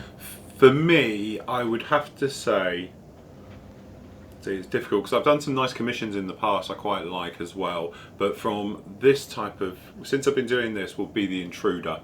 Probably because, one, I've been waiting for that kit for sort of 15 years, or whatever it was before it came out. It's my favourite aircraft, and then we did something on it where we kept it pretty much out of the box, but we scratch built the engine bay, and then by hanging the engine on the side, it was so much of a focal point that when we did do the show run, I took it for about a year doing all the shows, and everyone was like, wow, never seen one like that before, with the engine hanging on, did they ever do that, and explaining the story to it and the bits and pieces. But also I had great feedback from the guys who worked on it and said it was lovely to see it with the engine hanging on, because they remember fond memories of working on the engine like that. And everything else. But as I said, it was one of those things. Originally I'd set my mind to do it wings open, ready to be fired off the cat. That's how I wanted it to be, in sort of like a mini diorama. And then I saw that picture of it, like it, and I thought, no, that's what we're going to recreate. We're going to fold it up, we're going to have it looking like it's in maintenance, and we're going to have an engine hanging out of it with all the guts hanging out of it and everything else like that. And it just worked. It just worked. And to be honest, the kit is a really nice kit and lended itself easily to do it. You could work on it very, very well. So from that point of view, it's probably my favourite. You know, we've done bigger jobs before, like putting all the LED lights into the F-16 Suffer, and then scratch building all the bits and pieces on the Phantom, and all those things we've done with the other builds. But from a point of view, it was one of those ones that I just loved working from start to finish. So it would be that or my Star Destroyer. Again, just been wanting to do it for so long, and then having the chance to work with something that has been part of my life, trying to do something like that for so long, that to then be able to have one. And then we saw it and it was a nightmare because all the resin had warped and was out of shape, and trying to get it back in. And then very quickly it came back to being a really nice kit again. So by putting the LEDs in there and doing it, and because of the scale, you know, it just was really, really nice. And again, once we'd worked out a few kinks with it, the kit itself went together extremely well. So from that point of view, that's probably a toss-up between the two. And if you had a gun to me head, I'd probably say, because it's more traditional model making in a lot of ways, I'd probably say the Intruder. That would be mine. To be honest, I quite enjoyed doing the Dolphin. I know it had a lot of problems, but mainly enjoyed it because building along with somebody else, because you can swap ideas and chat about it as you're going along, how you're doing yours, how you're doing, you know, and that's really good. It's like a build now and again. Me and Keith, we built a Vampire together, and we've also doing a Focke-Wulf 190. And it's nice just to sit there with one of your friends, which you'll probably argue, more acquaintances. But it's nice just to sit there and you're building along, chatting rubbish, but also talking about how are you doing this bit? And you know, so you swap ideas and I didn't ever thought of that, and that's one thing I like as well.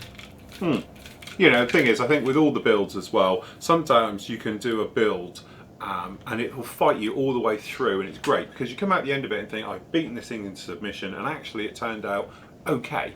You know, and that's a great sense of achievement. Other builds you get which are flawless and they just fall together and they're not a problem, and you don't have that sort of sense of achievement with it, but you really enjoyed it. Like Bandai, anything you do with Bandai, they just fall together. They're not a problem putting them together because you know they're going to go together. So you have, you know, sort of perhaps lesser expectations of the build and you know, your sort of skills at doing it, but then you can then transfer that into all the weathering and all the painting and all the detailing and all the bits and pieces like that. So it just depends on really what type of modelling you like. Are you more of a painter and weatherer, or are you more of a construction and builder? But with the Dolphin, the classic example was that it's actually a horrible kit. It doesn't go together particularly well. It's got flaws and faults all over it, but great sense of achievement, because after we decided, right, sod it, let's cut the engines out of it and leave the engines out and just cover it and close it up, everything went okay. But again, it was nice because the problems Steve had with the kit, I didn't have. So, you know, Steve had more trouble around the nose section. My nose wasn't a problem at all. I had trouble above the cockpit where the two halves come together.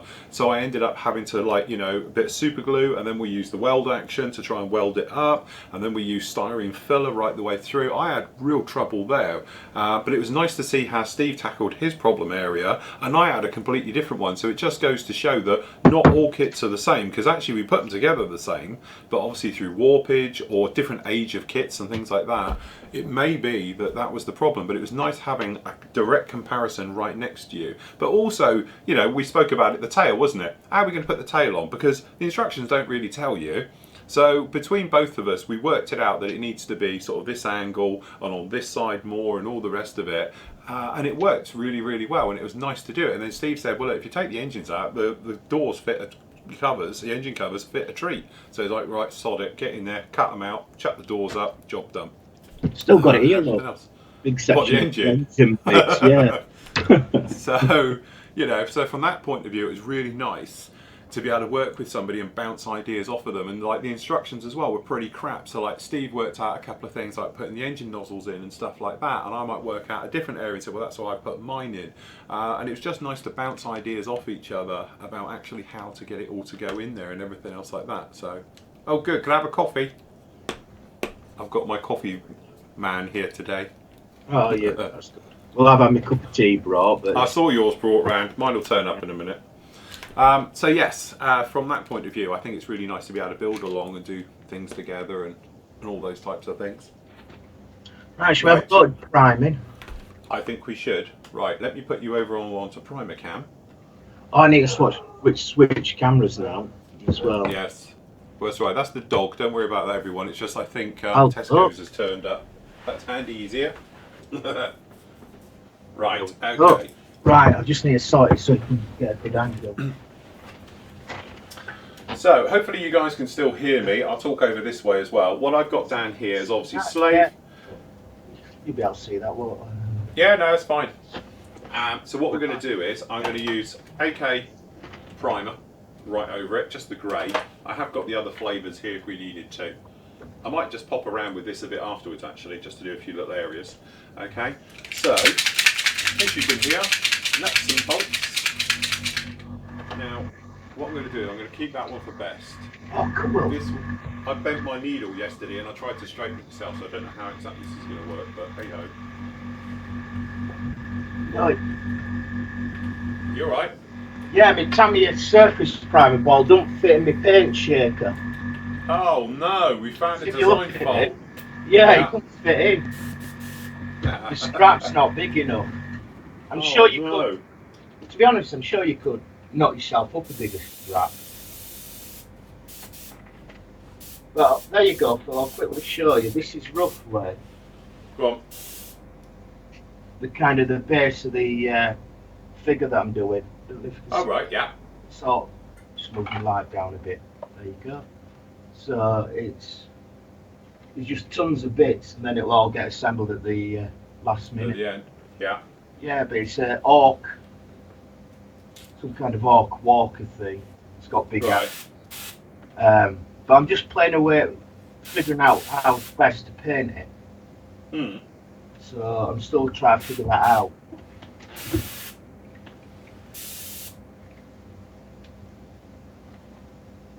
There's a problem I'm having is obviously the size of, it's choosing a colour scheme as well. It's either red or green, but I don't know which yet. Yeah. Now, I'll be honest with everyone, this is the first time I've used my airbrush since the week before Telford. So I think we're a little bit gummed up in here. So we're just going to pop the reamer in, see what happens. Oh, mine's fine. I used it yesterday, but right, I've got to put quite a bit of thinner in. As I say, I had to try and straighten my needle yesterday because I bent it. Right, okay, try again. The nose.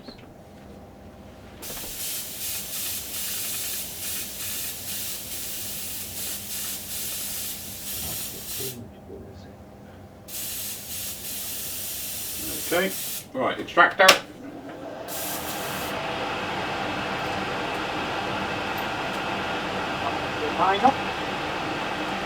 Sorry everyone, we'll be back with you shortly.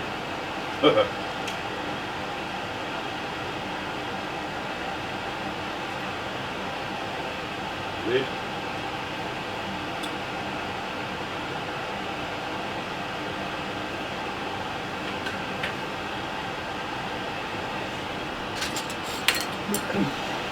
Stand.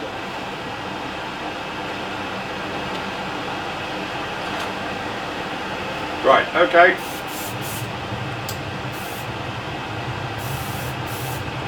And there we go.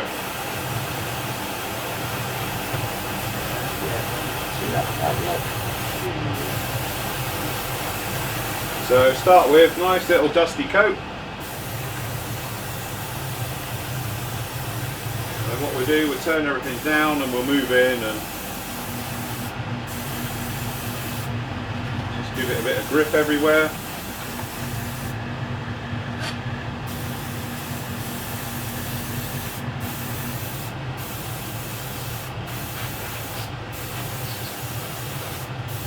Okay, so now we're going to turn down the air pressure.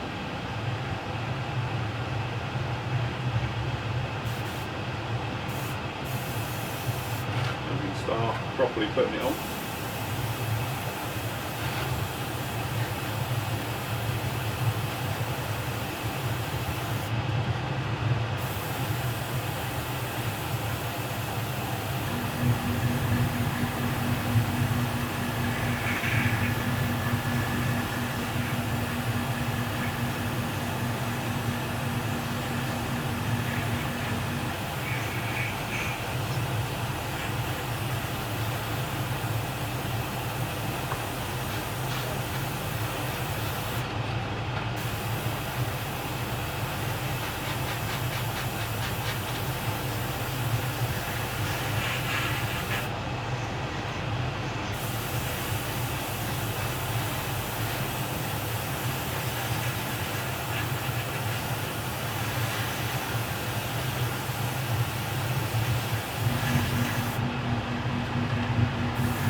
Right, okay.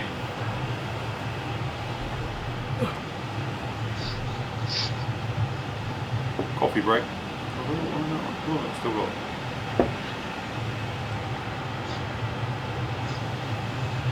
It amazes me how delicate he is, and yet there's me, I just chuck it over it. Who's delicate? Me? You are, you're such an artiste, you are. This is me chucking it on, Phil. Oh, is it? Right. Yeah. I hate to see you do it delicately. But no, I just like...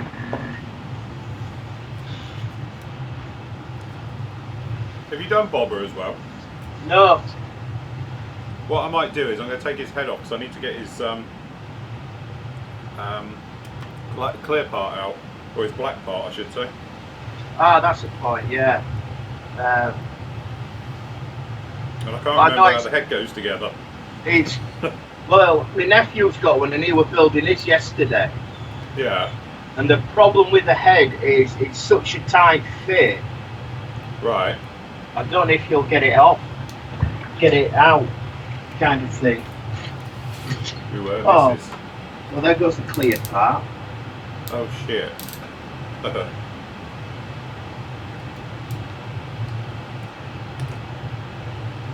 Right, to be honest, that's why the good thing about Bandai kits is the stand, so you can stick it on it. Yeah, just plonk it on there and drive it. I found the canopy, so panic over. That's the first bit. Still a bit to do while we're holding it.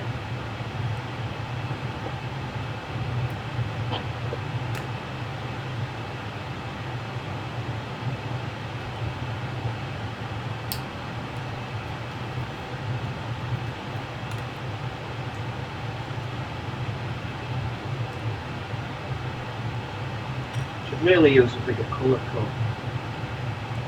Did it just push in then? It must have just pushed in at the front. I don't remember. That. Yeah, it clicked together. It's two halves, and it really, and I mean, it was a massive click when I did it yesterday. Oh right, well I've got it out, so we're okay. Now I've got to just put it back together. Yeah.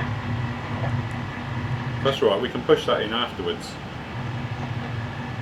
Solely on the film, right? The rest of him, I'll prime in one.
Oh, cool.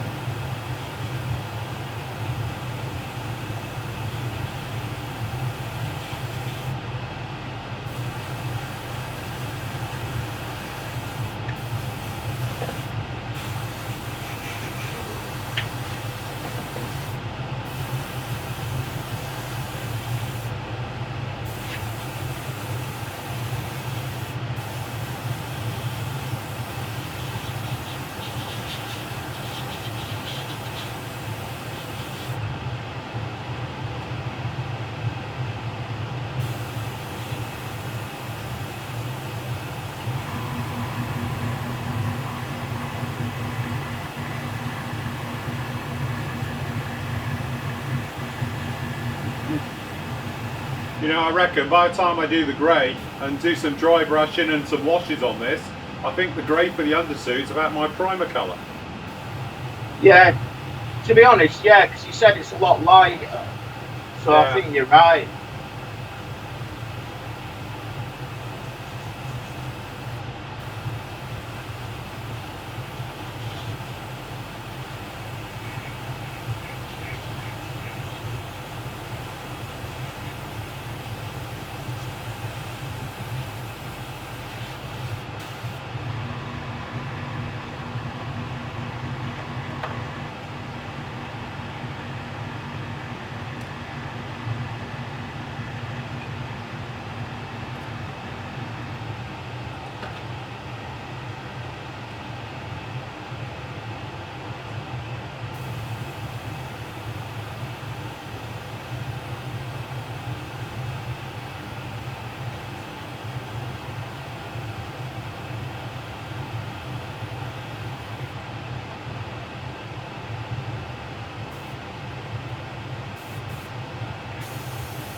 It'd be so much easier if we could spray these on the sprue.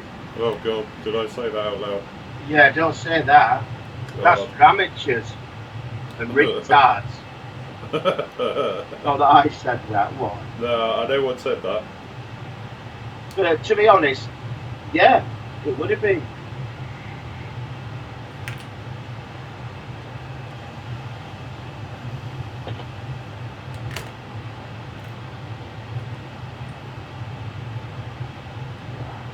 Damn you, Bandai, you make them so good I can't get it apart. Oops.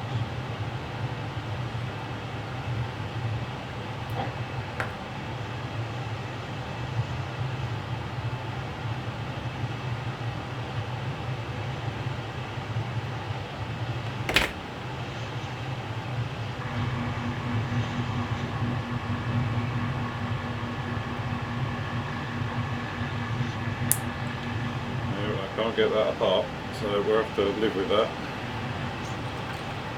Right, it's Nick. Nick.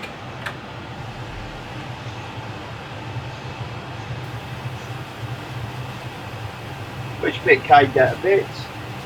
Back of his helmet, I was just going to take that off. No, I think that's, I managed to get the visor out, but I don't think you'll get the back of the helmet off. No, that's right, that's the bit I was just trying to do. No hope of that.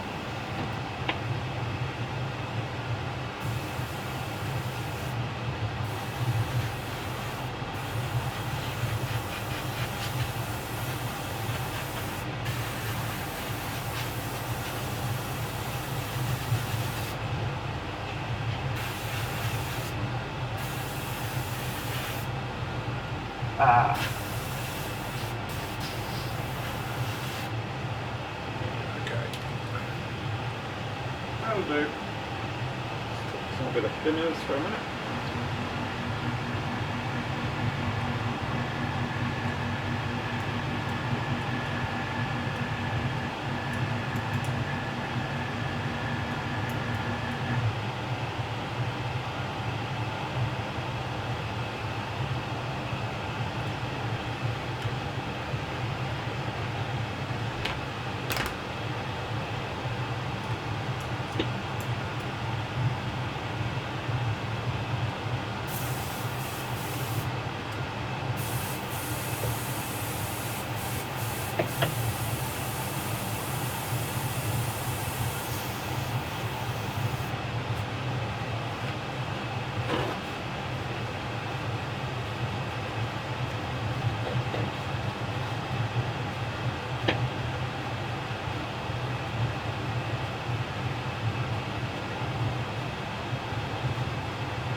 Okay.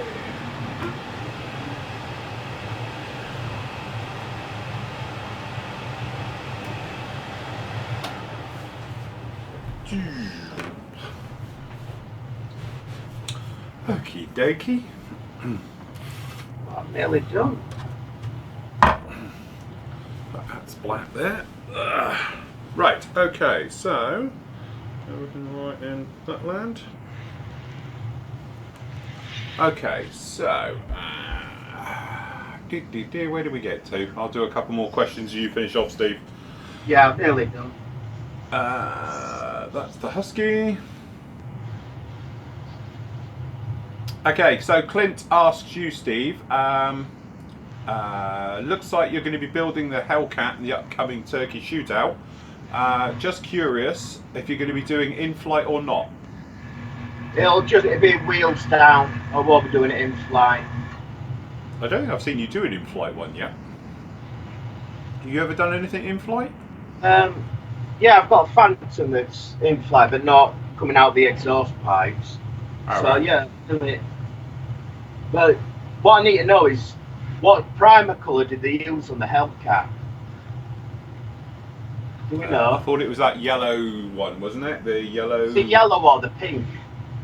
I thought it was the yellow, but that's only because I'm going on what the British Hellcat type things, or the Marlet or whatever it was, were done in. Yeah. But yeah, I'm not an expert on that one, I must admit. He says also, has there been an update to the start time as in GMT London? Just easier for me to work it out here in Oz. Good point. Hans asked me about that as well last night. We will sort that out this week for a start and a finish time for it. Obviously what we'd like to do is when we're live on air, that'll be the start, and when we finish, it'll be the start. Be the finish even, probably. That would work better. So yeah, from that point of view, we will sort that out, definitely. Didn't it start on a Thursday? It does. So it'll probably be Thursday morning. So yeah, if we do Thursday morning, probably starting Thursday afternoon. Yeah, we could do a Thursday afternoon, then we'll have a break, then we can run into the evening, and I'm sure then Hans can jump in the evening and that. And then obviously we'll then do the Friday. We'll probably do like an afternoon.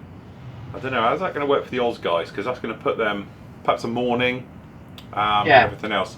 I'm quite happy to literally pop on and off, and then what can happen is the guys can join in with me because they can just come in via Skype and I can bring them in as we go. So the chances are I'll probably just run it live and the guys can jump in and out as is required. And then obviously I've got other jobs to do such as orders and things like that. So we'll have a break. The guys can shower or something. And then we can then just push through. But I intend to do it that we'll be online most evenings for this and then during the daytime as well. So then that way we can get as many as you guys in with this as we can. So the Oz guys are around, obviously the European guys and then the American guys as well. So we're sort of covering the 3 major time zones as we do the entire build and everything. So we'll be on and off continuously for 4 days, and then I don't know how it'll work for the shutdown. Are we just going to run it to GMT time, and then we'll be up on the Sunday night, and we'll do it that way. And as you can see now, Steve is using his spray bay correctly by spraying it into the bay and being exhausted out. Have you not changed your filter yet after you've had filter gear off of me? Yeah, I desperately need to do it actually. So yes, we will. We'll, to be honest, when does it start? It's not this Thursday, is it? Or is it? Yeah, it's Thursday. All right, so it is this Thursday. Righto. Okay, so oh Jesus. Right, this is going to be a problem. I'm away this weekend coming. That's a real major problem. Yeah, ever so slight. So we might have to go. Oh, let's just have a look. No, I think it is. It is, yeah. Yeah. Right, I'm here Friday night. I leave at about 5 in the morning, 4 or 5 in the morning, Saturday morning, and then I'll be back around about 9 o'clock Sunday night. Sorry, I've screwed this up big time. We might have to move it a weekend then, but then again, Phil, you've dropped a clanger here, sir. I have slightly. I tell you what it was, is because we should have been there this weekend and we pushed it back a week because Mel's working. Right, okay. We'll sort something out. Okay. Right, Chris says, morning or evening chaps. Just watching the epic footage from the competition area at Telford. What an absolutely stunning set of entries. I'm not a competition modeler and therefore was confused by the amount of disqualified cards, especially for the reason stated as no instructions. As a discussion point, could you both give your opinions and understandings of the rules of entries and modelling competitions? It seems bizarre that you would spend all that time and effort building a supermodel and then being disqualified for what seems a fairly basic point. I've made a list of other disqualifications that I saw as well. Oh, did you? Oh, there were some good ones, yeah. Oh, right, go on then. Like what? I'll just switch back over to cameras. Just leave me think in a moment. Right, okay. I still quite haven't got the hang of this. What, camera switching over a lot? No, the camera's all right. I think what I've done is use too high a pressure. So I'm going to have to give it a little rub here and there. It's just getting used to using, because I'm so used to using an XF19 that's flawless, and I'm just trying to get over onto lacquer because I think it gives a better finish and it's nicer when you rub it down as well. My secret of spraying lacquer is turn your air pressure down and then turn it up until you get the right smoothness. Don't go the other way. And that way you can find it quite quickly. If it's spitting and clogging and you can hear it struggling, just keep your air pressure going up, then all of a sudden you find that sweet hiss sound and it's having no problem. That's where you want to go for, but as lower pressure as you can, because also you're not blowing it all around the room. Yeah, I should have done what I did with MRP paints, like say turn it down. I just picked my airbrush up then. Right, disqualifications, so no instructions, which come on, honestly. I think from what I heard, they use it mainly for those who have entered a category that's out of the box. Right. So the judges can have a look at the instructions to make sure nobody's sneaked anything in. Right. So on that side, yes, you can understand, and it's clearly marked in that, because when you look, for each category it has a set of rules. It tells you the rules and what you need to do. Now, if you fail, it's your own fault. It's like I saw one guy disqualified because his base was too big. Right. And again, it says the size, so I think this year they're a bit stricter. Yeah. I saw one. Can you remember seeing that big shark? Yeah. Out the water? The seals. Yeah. That got disqualified because it's not resin, stroke plastic. What was it made of then? Right. Okay. Unless it carved it out of clay, wood, metal. I don't know, because I assumed it was acrylic. As in resin. So. Which is a plastic. Which is a plastic. Yeah. Plastic. Okay. Plastic's not just styrene, is it? I don't know. Anyway. Yeah. One guy got disqualified because it were on the wrong table. Right. Well, you think they'd pull it over for him? Yeah. And I think I saw one that got done because he had too many. I think there's different classes when you're putting a model in. I know when I entered the time I entered the Scottish Nationals, you can only have so many figures. Right. So if you're doing a tank and you want to display it with someone, or certain things, you can only have maybe 2 figures. And I think somebody put too much on the base that he shouldn't have had on there as well. Right. Okay. But I know you've got, they were stricter, but they are clearly defined, the rules. It does tell. I don't know if I've got the book here. This one. Oh, I've got an IPMS magazine here. It might tell you. But yeah, it does tell. No, I can't got it in this one. But it does tell you the rules. At the end of the day, the thing is, it's a bit like, obviously here at florymodels and all the rest of it, we have rules, and then obviously different people interpret things in different ways.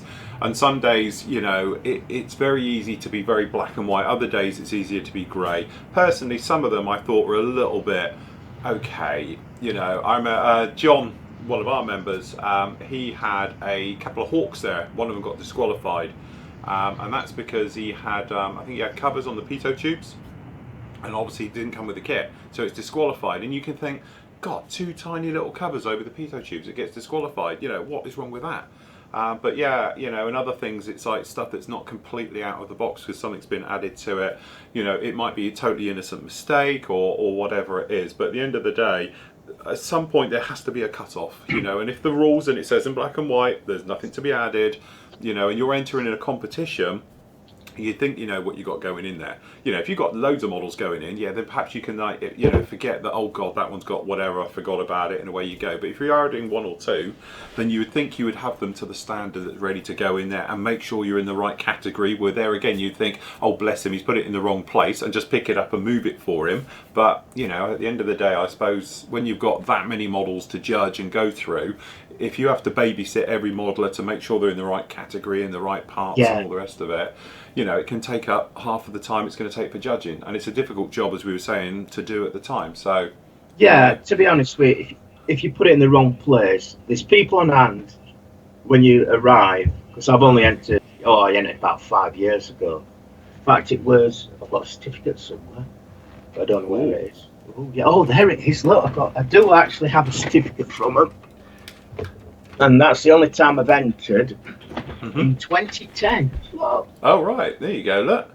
Got one. But yeah, they're on there. When I entered, they were on there to tell you where to put it. So if you're putting it on the wrong table, that's your own fault, really. And if they start moving it for one person, because people will just put it in the rough vicinity.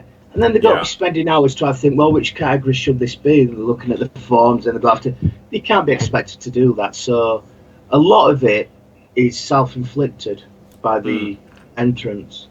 Yeah, at the end of the day, they're doing their bit. It does seem a little bit, but what can you do? Rules are rules, and they're writing down. And when you're at that level, not being funny, when you're entering it into that competition, you know, I suppose you should really just have a good think. What have you got? What have you done? Not having the instructions and stuff like that, as you say, it's purely so they can have a quick flick through the instructions if they're not sure about a particular point. That's how I took it. So again, if it's an out of the box build and they're looking at it thinking, but does it come with a, you know, this? Does it come with that? They can look through the instructions. If it's not on the instructions, it doesn't count. Okay, which then puts you into mind what you do with Kitty Hawk, because they have big chunks missing out of their instructions. Yeah, I think. What you're allowed out of the box, you're allowed to put seat belts on, rigging, antenna wise and all that. But you've got to, it's up to you to check the rules. It's on the websites. If you're an IPMS member, they'll send you the magazine with it all in. So really, you've got no excuse. And putting it on the wrong table's a bit, I think that's a bit their fault. So, yeah, definitely. I was surprised this year that that's the first year I've seen them disqualified people, so they've really clamped down on it. Oh, definitely. I must admit, this year, I think we all said that at the time, wasn't it? It's like everything seems to be disqualified. It was like, what's this going on? Normally you might see 1, 2. They're all over the place, so definitely. They'll probably get together, have a briefing, what they've got to do. But do they do a judge's training course? Yes, they do. Well, I don't know. I can't speak. I know Hans did. He goes and he has to go on training things and various bits and pieces to be able to be a judge. Which I think is a good way to, so you're all batting from the same, same. But say the US one is different to the UK. They've got different ways of doing it. I do know that, because obviously a lot of people have asked me about the gold, silver, and bronze. That's different to obviously the US, where they have like a first. You know, you get the first in class and do it that way. Well, basically, it's just first, second, and third with the gold, silver, and bronze awards. It's just different ways of doing it. It's roughly the same, but I know the judging is slightly different between the two. So, right, Rob Lee says, "Hi guys, hope all is well and come back well, just about." Mel was dying, and now Steve's got it. At Telford. I'm going to say one thing. I must say the organisers seemed a bit better this year. It seemed a really good show. You've got to take your hands off to all volunteers. Yeah, definitely. Apart from they wouldn't let me in the car. Yeah, that was the only. But I think it worked better this year. You just need to sort the car park out that traders get priority. If you're allocating passes, make sure you've got the right amount of spaces corresponding with the passes, so that the traders who have to get there early are parking and not having to faff around, try to find somewhere. Well, the problem we had is obviously we turned up there, whatever it was, 2:30, whatever it was, and it was a case of, right, and it's a bit of a bum fight, because when we arrived at the show, they said we couldn't get in the first place, and it was like, right, okay, now they would let us in, because we're unloading, we're just over there, so security let us in, and then we turned up and queued up with the car for like 45 minutes, waiting to get the car in to unload it, only to be told at the gate that no, as you're entering, no, you're a car, we're only allowing vans in the hall, which is great, but we had about 3 ton of washers to ship, which weighs an absolute ton, so we had to form a daisy chain between me and the guys, carrying it in boxes in. It's where normally we pull in, unload it, it's heavy stuff, and then we just back out, we're only in 10 minutes, but no, they wouldn't allow it this year because we didn't have a van, they're only allowing vans in, so that was a bit of a thing, because we could have unloaded it an hour before in theory if that's what we were told, but we couldn't. And then Saturday we were there bright and early, just after 8 o'clock, only to find that the car park's full and there's nowhere to go, and security again were like, well, we don't know what's going on, obviously people have abused the pass system, park where you can, he basically said. So I dropped the guys off and then had to drive off and go and find a car parking space. So yeah, from that point of view it was crap, terribly organised. And Sunday morning there were nothing there. Yeah, and then Sunday, it was empty, completely empty, and we weren't down there till just after 8, about 8:30, and it was empty. So yeah, from that point of view, it's like, seems a good idea, and I know, everything else, but they need to sort a way of keeping the traders separate from the IPMS clubs just for unloading, because I appreciate they've got models and they're very heavy, but when you've got stock and you've paid like £1,000 for a stand, I expect a car parking space. That's the point, and being able to unload it. Yeah. So that was my big bugbear for it this year. But anyway, to be honest, I think the volunteers are amazing. So yeah, no, the volunteers all did a great job and all the rest of it. No, it was all very nicely done this year. Okay, he goes, I've got a question about aircraft in flight. I have a Fujami 172nd A6A Intruder. Apparently it's good kit. They are. All the Fujami 72nd stuff is very good. It has a separate leading edge slats. They fit in as above in the photo below. They appears to be what I resume on push rods or something which the slats are on. They do, usually underneath. Not my photo. Apparently Phil's and I found via Brit Modeler. That's not mine, is it? Oh, it might have been. Could be. I did do a 70-second one for a commission. See, I was just about to say what crap model that was, but it seems it's yours, Phil. No, that's amazing. No, it's nice though. Really nice finish. I don't know. It might have been the ones that I did for the importer. I did a load of their kits, but I don't know. Is it mine? It's weirdly. Quite. But looking at the. Yeah, looking at it, it does look like. It's old. Yeah, well, I did a load for the importer of Fujami. You see, I did all their kits in 77. But when did you last post on Brit Modeler? Oh, about 10 years ago. So, yeah. Right, I say it's weird because I'm looking at it. It looks like my work, but I just don't remember ever building it. But I'm sure I did. As I say, if it's the Fujami one, I did do. I think I did 10 for Fujami. It was for the German toy fair, but going back in time now. Okay, my question is this, and also applies to other planes such as the F-14. How do you attach the leading edge slats for in-flight option? Right, okay, would it be as simple as clipping off the push rods and pushing the slat in the closed position?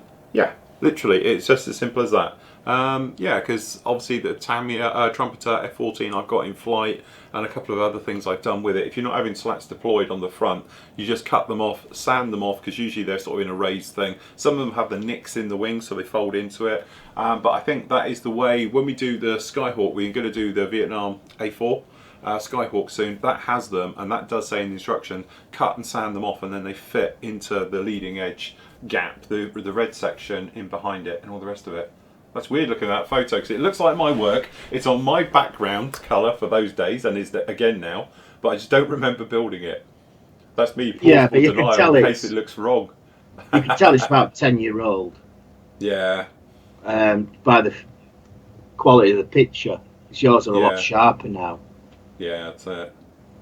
As I say, that would have just been probably some test photos to send to the client to say it's done. It's one of those. I'll tell you something, 10 years ago when I was modelling, my models were absolutely horrendous. Honest to God, you know, it were like gaps down the seams bigger than Grand Canyon, and yeah, it's like I never knew years ago, 10 years ago, that when you put day calls on, you had to seal them in. Oh right. Nobody ever told me that, and then you'd do about 4 months later, and you'd see them all start curling up.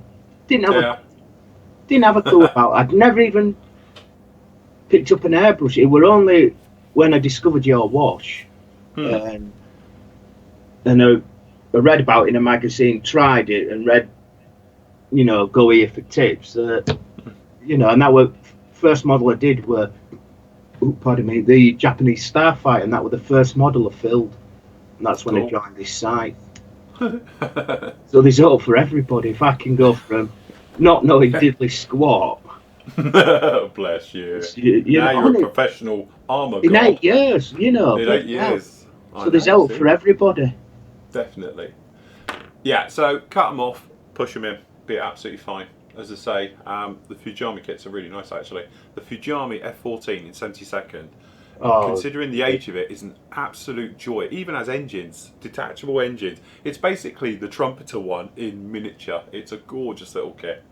I know I made a hash of it, but yeah, I remember building them years and years ago. And they even got the little trolleys for the engines. That's right, yeah, you get the little engine. Absolutely. And even the Phantom, absolute joy. Yeah, well, to be honest, this is going back in time now. The Fujami Phantoms were worth a fortune because they were recessed panel lines, incredibly accurate, really go together very well, and they do the Navy ones. So actually, I know, yeah, I don't want to knock Airfix, but they're a bit behind the times here because the Fujami one is a really nice kit, and I've built both of them. Well, I've done all 3 types really. I've done the FGR, and the FRS Phantoms and things like that, the Navy and the Air Force ones and the J, they are really, really very nice. They don't obviously going to have all the detail, but these things are like back in the 90s they were done, or the 80s even. But well, I remember building one beginning of the 90s. I just fancied building one. Me and my mate, when we were in Air Force, we actually went to buy a Subutio kit. You know, for drunk. Subutio. Great fun. But we bought a model just to try, and I bought this Tomcat, and I never knew.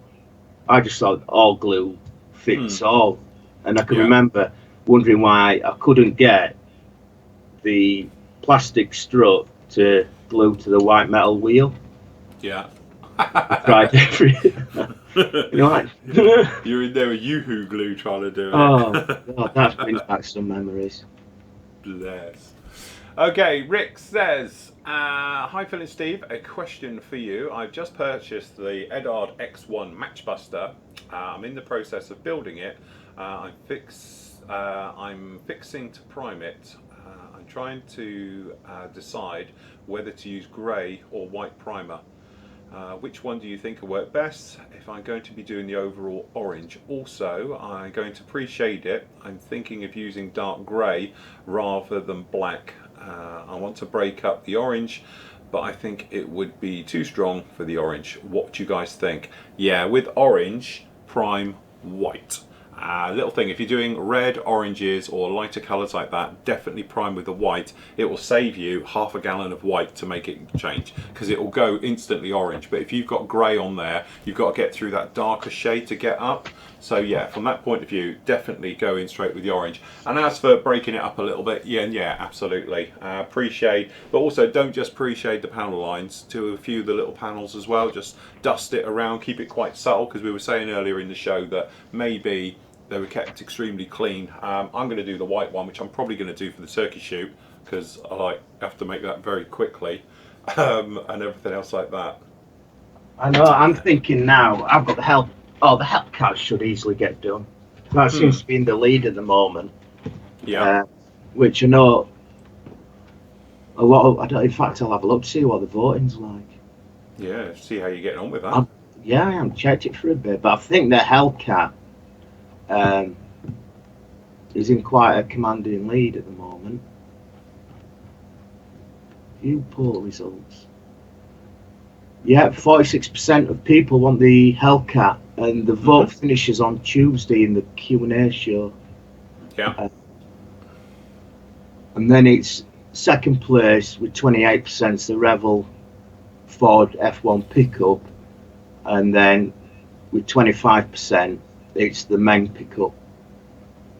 Cool. So that's that's 99%. So there's 1% missing. Oh. So I'm just checking. That's right. But 274 people watching us. Just making sure that was right up there. Yes. Well, there we go. Hellcat time.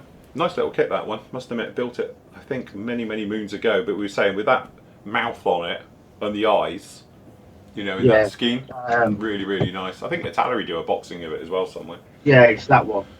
Yeah, really nice. Yeah, nice, it's got a bit sharp mouth. But yeah, that should be.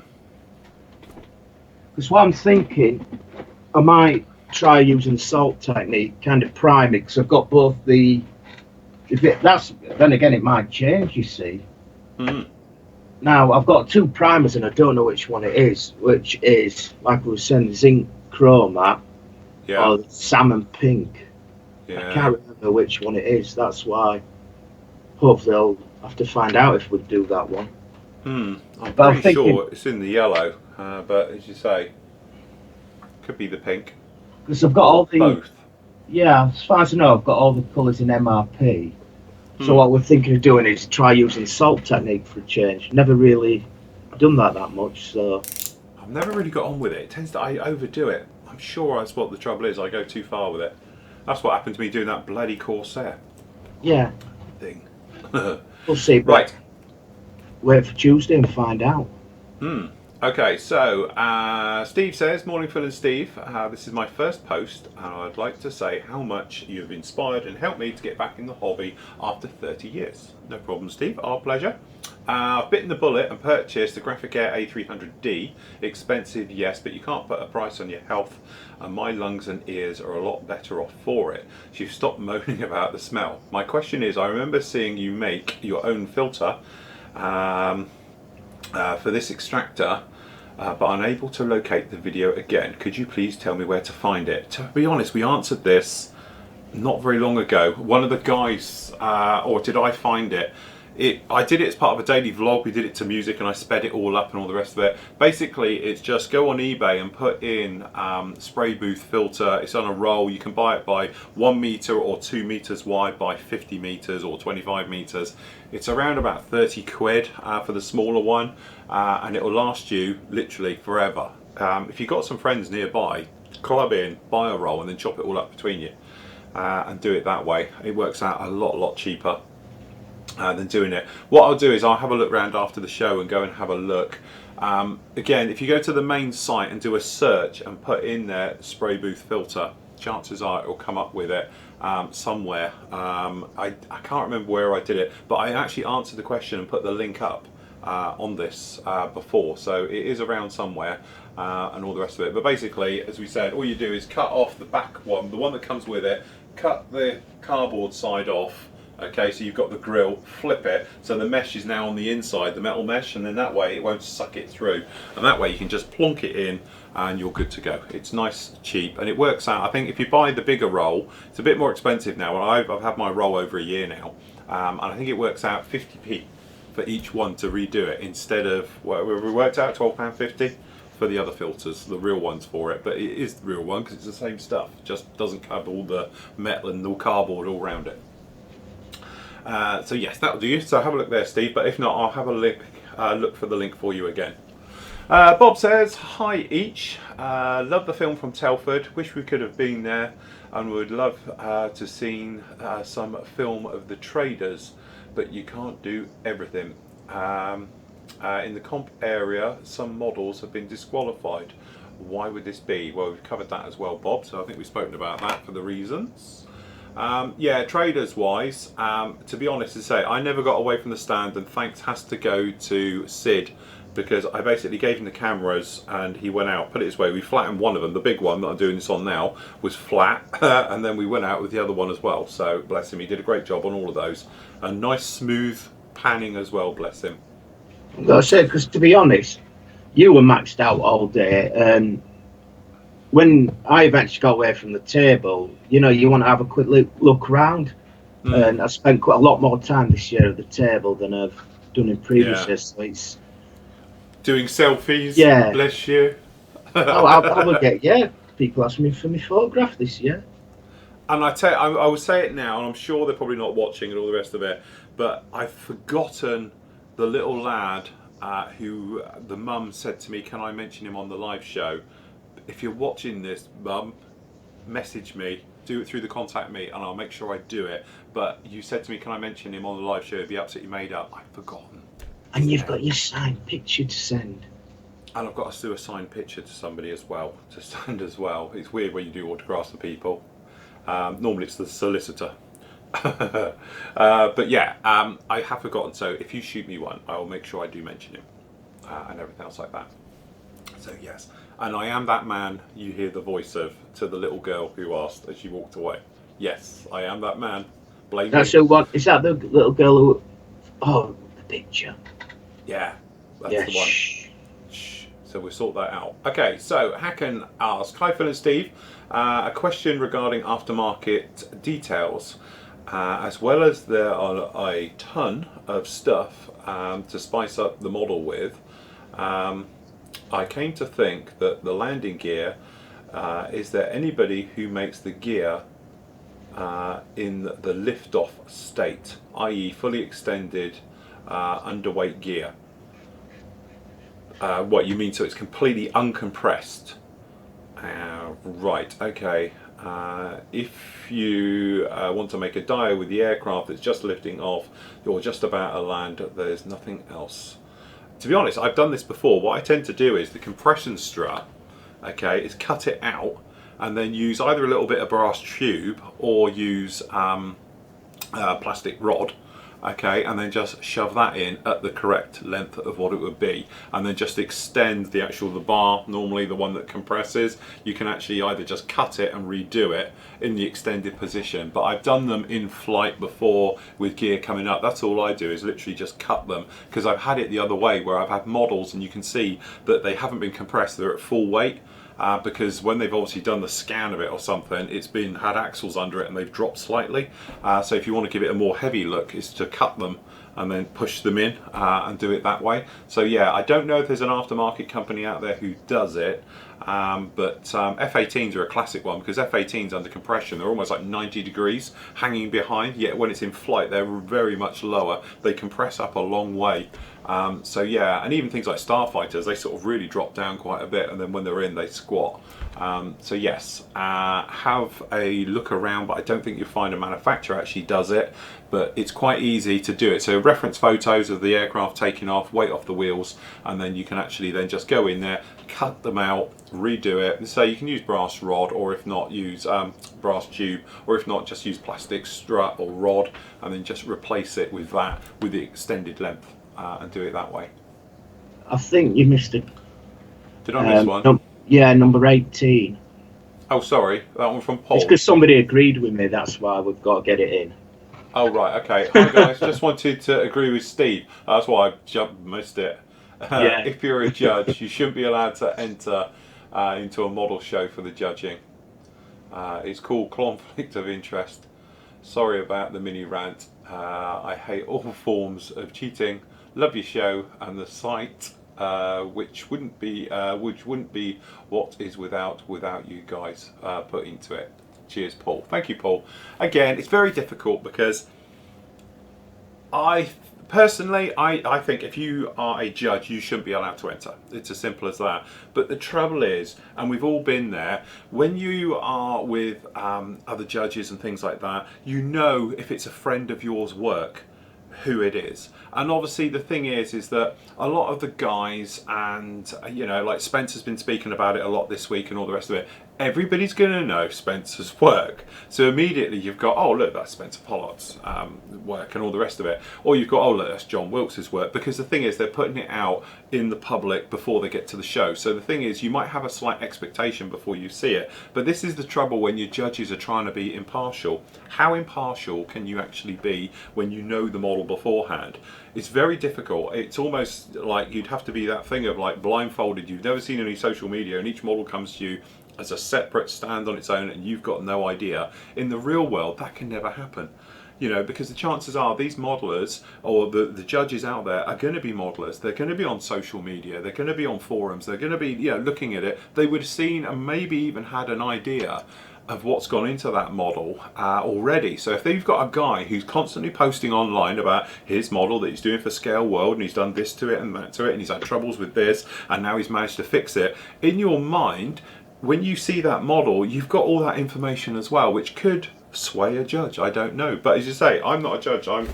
Personally, I don't think I could be impartial if I'd known already the amount of work that, say, did go into Spencer's model and all the rest of it. When I saw it, I've got that in the back of my mind that actually he's been working on it for 6 months. This is all scratch built. This is this is that, this is the other.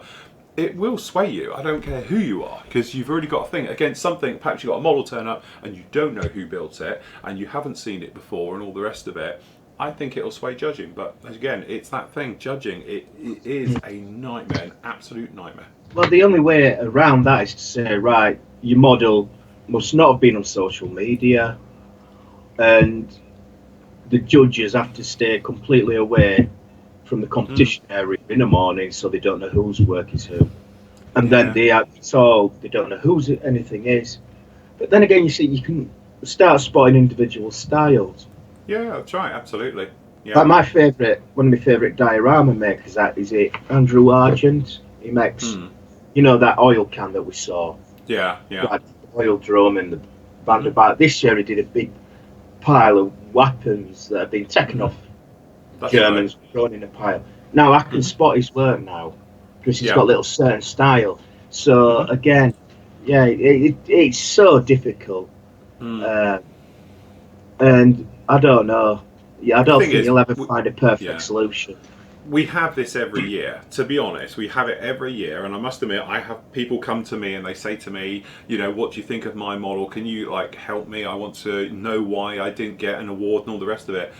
You know, there's no point asking me. I'm not a judge. You know, as far as I'm concerned, everybody's work's fantastic. And up in that competition one, when I looked around it and obviously re-watching the video yesterday and all things like that, you know, some of the work you think, well, it's just a normal model. There's no weathering on it. It's got no real soul, and it might win an award or something else like that against something that's got plenty of soul and all the rest of it. But the thing is, as I said, it's such a personal thing, you know, because that one that's got nothing may be completely flawless build. I mean, it is perfect in every single way, yet the one that's got wiring and all the rest of it, you may be looking at it, a judge thinking, well, that wiring's too thick and it wouldn't be like that, and obviously that bulkhead's probably too thick for scale and all the rest of it, and mark it down. So it's very difficult to be unsubjective with it. But the thing is, this happens every year at Telford. There's always a bad decision, and there is always very good decisions. And unfortunately, I think the good decisions outweigh obviously the bad ones. Like everything, the biggest, you know, everyone's happy to make a big fuss, and you know, it does go around social media, and before you know it, it gets blown out of all proportions. It's just that thing. It's judging at the end of the day. I just would never be a judge. Don't ask me to be a judge, because I am a nightmare. You know, say though, the guy who won Best in Show, his work's incredible. Yeah, yeah, absolutely. Even, you know, you look in the driver's seat, and all there's pictures everywhere of it, and it looks like a real car. Yeah. It looks as though it's just been shrunk, you know, Honey I Shrunk. Yeah. My Ferrari VTOL. Incredible work. But I know he's won before, hasn't he? He won that year with the Bugatti, and then he did that rotor bike thing, didn't he? That big Now, I'm sure he's doing resin molds of some of his work. Oh, right, yeah. You know, he's kind of redoing it. Again, that's the trouble, is that people are talking about all the things about the disqualifications and all of that, and no one's mentioning the stuff that won genuinely because it was really, really good. Again, it's that thing of like the negativity is outweighing the positive, and all the rest of it. Because as I said, you know, it's the first time we've mentioned the Best in Show winner, and that Ferrari literally is a stunning piece of work. If you haven't seen it, it's to say it's everywhere. It's basically a hover Ferrari of the future, and the metalwork around the rear end. But again, you say you look in the cockpit, the detail, the weathering, and everything else like that is absolutely flawless right the way over the thing. But then you're going to get people turn around and say, well, it's not a proper kit though, is it? Because it's all scratch built and lovely and all the rest of it. Yeah, but the business, it starts off as a kit though, obviously the Ferrari body, and then he's just taking it in. He's just converted it scratch fully built over. it, yeah. And it's. But I'd love to have that skill. No, but you get, that's the thing we were saying. A lot of modelers out there build purely for that one weekend. That's what they've done. He's probably been working on that for the last year solely for this weekend, you know, and all the rest of it. So. Yeah, very good. It's like the guy from, I can't remember his name now, from UMM in the States. He did the beautiful gunship, the Hurt gunship, you know, at the US Nationals, and he did the B2 Spirit and things like that. Those are literally out of this world and stunningly, you know, beautiful. And he's won Best in Shows with those and everything else. You know, again, it's incredible, but sometimes it just gets a little bit overshadowed by the crap out there, you know, and all the negativity and all those things, you know. We don't. There's one thing that always amazes me: the junior competition. They're just incredible. You think, how the hell? Yeah, I'd love to have been building at their level when I was there, Rich. Yeah, definitely. But yeah, they were. Well, I think as you go around, I think each year it seems to be the standard on all the club tables, our table, everywhere. Every year it seems to be just going up and up and up. So yeah, it's really good. Really enjoyed it. And I've got to say that almond Flory tart was sensational. It was actually. I must admit, it's a good job you reminded me, because Mel said to me about it yesterday. Yeah. Special thanks. I did have the last chunk. Literally, they managed to hold it back because this lot all ate it. But yeah, the Flory tart that was brought round, it was gorgeous. It was very tasty. Very, very. We'll have to get the recipe off Mel, and you'll have to get it up. Yeah, we'll put it up on the site. It was really, really nice. It's like a really light Christmas cake, innit? Because you've got Yeah, the almond marzipan and incredible. It was very nice. But thank you to everybody who brought food and coffees and all the various bits and pieces. Yeah, we had a round of coffees ball, which was very kind of you. Very, very kind indeed, definitely. Okay, so where are we? John Bennett. Right, hi guys. Slave one. When I build my one, I used World War II crew uniform grey and green, and dark green. Yeah, for the green, dark rust and concrete. Hope this helps. Looking forward to another great show. Cheers, guys. We're obviously catching up now. Yeah, absolutely. I think we'll be playing with obviously colours next time. Neil says, by the way, Phil and Steve, if you had painted Slave 1 on the sprues, you would have avoided the need to respray the entire thing. Steve, ever been tempted to build the Dora railway gun in 1/72nd or 1/35th? Seen a couple made up and it looks stunning, but with over 3,000 parts, it's way too complicated for me. Ever been tempted? I'd love to build it. Absolutely love to build it. But it's too expensive for me. It's a huge about lump. 500 quid in it, but if you know, if somebody would love to donate one to the cause, then Steve will build it. I'd drop everything and build it because I think it'd look absolutely incredible, fully built up. Yeah, definitely. I could get put in a big display case, and could you then use top of it to put your other models on? It would overshadow the size of your bloody Missouri, wouldn't it? I tell you something, bigger than that. I've got somewhere I could put it as well. Put it down in the seating area under me, or the window. I just have it down a length there. So yeah, I've got room for it. I just need someone to buy it for me. So if you like to donate the kit to Steve, he'll gladly take it. And tea ladies. When you do it, you have to actually say to him you want it built by whatever date. Yeah. Or push him along with it. Okay, so Ray says, in answer to the previous question, I'm currently building the A400 and the overall paint scheme is Federal Standard 36173 or XF53 and the interior is X19. While I'm on the subject, can you advise me on the best way to weather this model, i.e. techniques and products? Right, 53, that would seem a bit light to me, but I don't know. Maybe, where's 53? Oh yeah, 53, yeah, probably. Somebody put up a great video, one being sprayed the other day, didn't they? Did you see that one, Steve, on the site? No, I haven't seen that one. Did you miss that? Yeah, somebody put up there spraying 1-to-1 scale, and it's actually an A300 being sprayed for real. So yeah. Is that the one with the, is it Canadian or Alaskan? No, this is, I think it was it the French one being done? I can't remember if it was the French or an Italian one, I don't know actually. But yeah, no, it's definitely a European one. But yeah, it's A400 being sprayed from primer. They drag it in primer to it going out fully done with all the stencils and everything on it, showing you about that. It's a really good, it's like a time-lapse thing. Really nice video on that. But yeah, one of the guys put it up on the forum. Right, so painting and weathering it, to be honest, because it's grey, you've got a couple of options. You can either start it with plenty sort of, you know, streaking techniquing and everything to give it that more oval wrapped around sort of look to it. So your normal sort of streaking techniques right the way through by using whichever way you want to do that. Obviously there's different products out there, streaking things, or you could just use oils and stuff like that. Breaking up the paintwork a little bit, i.e. a little bit of modulation work, which is probably never a bad thing.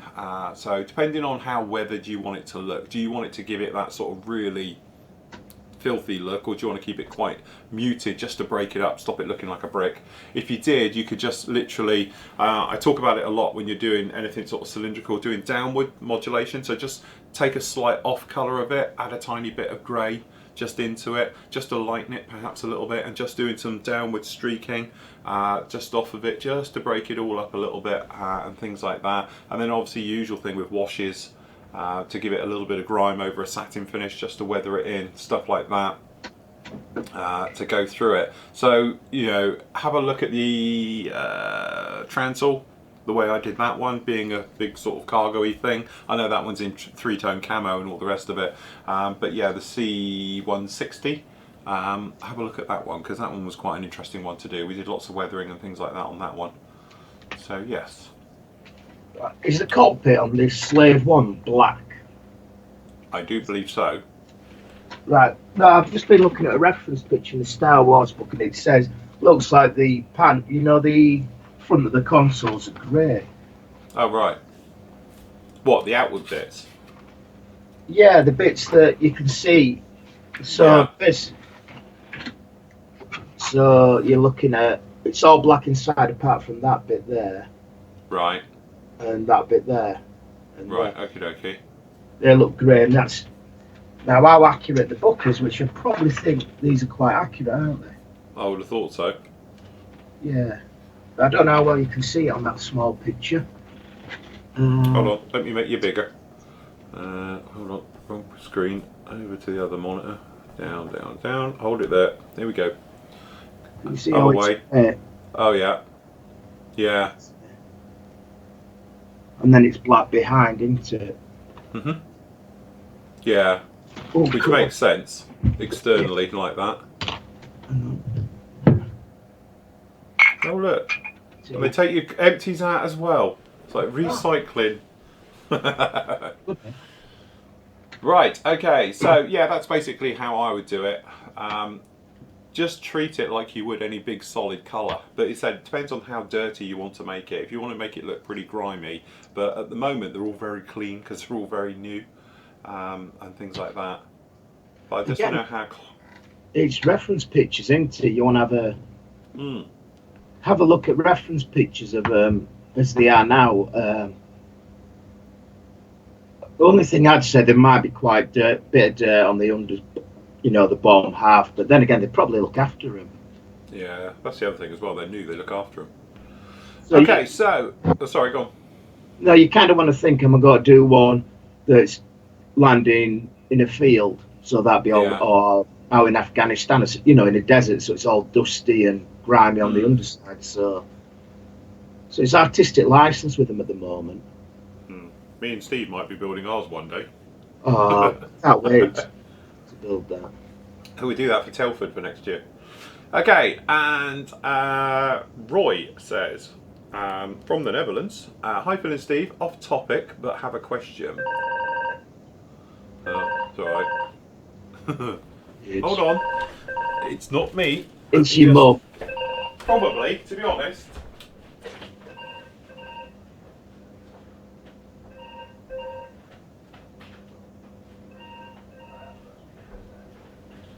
Sorry, my phone person was on the other line. Right, get rid of that. Probably be mum and dad, to be honest. Okay, so he was saying, a bit off topic, I have a question. What, in your opinion, is the best 148 scale aircraft for the beginner? I'm looking for something with low fit problems, so I can concentrate on the painting and detailing. Greetings from a new member. Got started a few weeks ago after finding Flory on YouTube. Welcome, Roy. As I said, it depends what you want to do. Pick an aircraft that you really want to do. So if you're thinking World War II, then to be honest, in 148 scale, the Airfix new ones are all pretty good. So you've got the Seafires, things like that. Pretty much no-brainer, go together very quickly. The Tamiya P51 Mustang's really nice. Any of the Tamiya sort of things like that, they all go together relatively no fit problems. Nothing, really that would give you any troubles in 48th. If you're thinking more modern, then that's when things get a little bit complicated. If you want a straightforward, no hassle type build, and obviously you're just getting into it, then really you can go for anything from Hasegawa. They tend to all go together, no real problems at all, straightforward. With no real issues. The ones you just want to avoid is perhaps people like Kitty Hawk at the moment, maybe even Kinetic. They can be a little bit troublesome to get together. Revell, again, they can have fit issues. Once you get used to it and get going with fillers and stuff, you find they're cheap and you can put them together, and fix the problems. But for the moment, for really no issue fits and anything, Tamiya, as I said, we spoke about it on the live show the other day. Tamiya F-16s in 48th scale are absolutely beautiful kits. They just fall together. no problem with those either. So really it just depends on what you're interested in, because obviously you want to build stuff at the moment that really you're interested in and you can work with. It depends if you want to go down the camo route or if you're thinking more just doing greys and plain colours and things like that. But just looking around my stash, you know, absolutely great. Some kits are really good but heavily detailed, and it depends if you want to go down that route. So, you know, Edar Profi Pack stuff, all very good. You've got a few extras and things in there, but it just depends on what level you want to take it to. You know, again, the Hasegawa Academy F4 Phantoms, they're really nice, good quality detail. They go together very nicely with very little fit issues or anything else like that. I think people worry too much about fit issues, about that kits are unbuildable and going to have loads of trouble. Most kits, with a little bit of care, a little bit of test fitting first, will go together okay. You know, it's not like they're unbuildable. I think those kits have really gone these days, or they should have. Apart from, like, you know, Tamiya, Harrier, avoid that one. But everybody else's is pretty nice. You can have little fit issues like, you know, Kinetics Harriers. It can be a little bit finicky, but spending some time test fitting, dry fitting, working out, you know, the whys and wheres of it. But again, just follow along with some of the video builds will probably help you through, no problem at all. Steve, what do you reckon? I think you said most. For Airfix Watch, don't stay away from the earlier ones. Like one of the Seafires, one of the early ones, and that's not as nice. But you won't go wrong with them. Edard kits are really nice to put together. But I think have a look, see if there's any video builds that Phil's done that you might think, oh, I wouldn't mind having a go at that, and just watch that and follow along with his build. Have a look what the members have been building in the gallery or the work in progress, and see what they've said about the build. There's quite a lot of the members will tell you everything that's wrong with the kit, but they'll also tell you how to overcome it. So, but I always say, find something you want to build, because if you something really you want to build, isn't it? Yeah, you'll finish it. If it's something you're not really interested in, you get stuck, you'll think, oh, sod it, and move on to something else. So find something that really interests you. Yeah. And then narrow it down. Yeah. No, it's but again, if there's a video build of it, just follow along with that, and then you can get an idea of, like, if there's fit issues or problems with it, or if it's quite straightforward and all the rest of it. So, because some kits are really straightforward, you know, to the point where they can be a little bit too simple. Other kits out there, you know, as in what I mean by that, very simple, is you might want to just put some perhaps colour photo etch into it, which is a straightforward job, just removal, flattening things down and then sticking them on. Or instead you might want to then just think about perhaps detailing up some little areas like seats and stuff like that. Just depends really how far you want to go with it.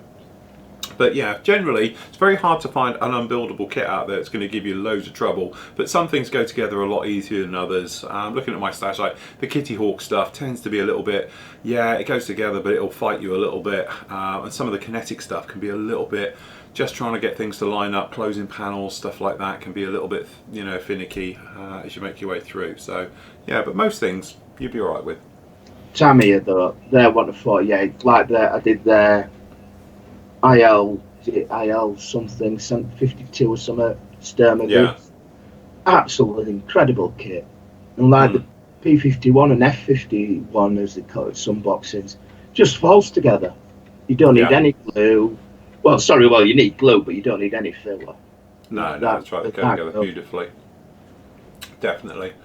Okay, Michael says, morning Phil and Steve, had an excellent time at Telford, great to meet you. I've stopped scrounging off YouTube and have subscribed, sorry. Oh yeah, you joined 4 days ago. Sorry for flooding with figures on the forums with busts. Just watched the Scale Model World competition video and saw my kits, my life is complete. Used a Sharpie to highlight sink marks on the Meteor. I thought this was a no-no, as the thinner in the Sharpie eats into the plastic and leaches it out. Why? Sorry, that's why you never pre-shade with it. Or have you never had this problem with it bleeding through before? Sorry for the ramble. Love the site and the shows. I found my new home. Keep up the excellent work. Regards from Big Mick.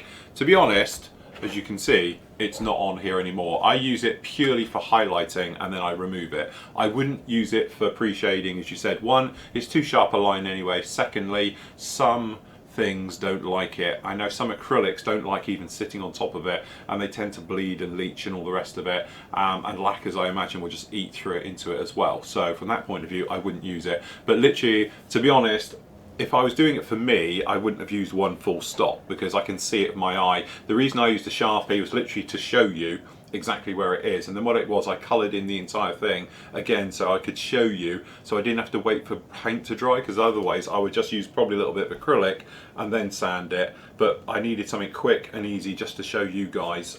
That's the little thing where it's obviously one of those things of when you see the full thing of it, you'll understand it. At the moment, you've seen just me holding it up and you can jump to conclusions on it, but literally, as you can see now, it is gone. There is nothing on there at all.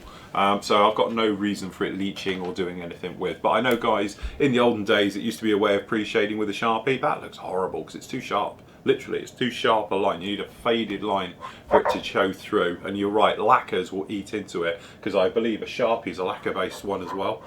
So they leach in together and stain, and horrible. But as I say, wipe it away either with alcohol or the rest of it, and it will clean it off before you make to your next areas. So no, he is quite correct.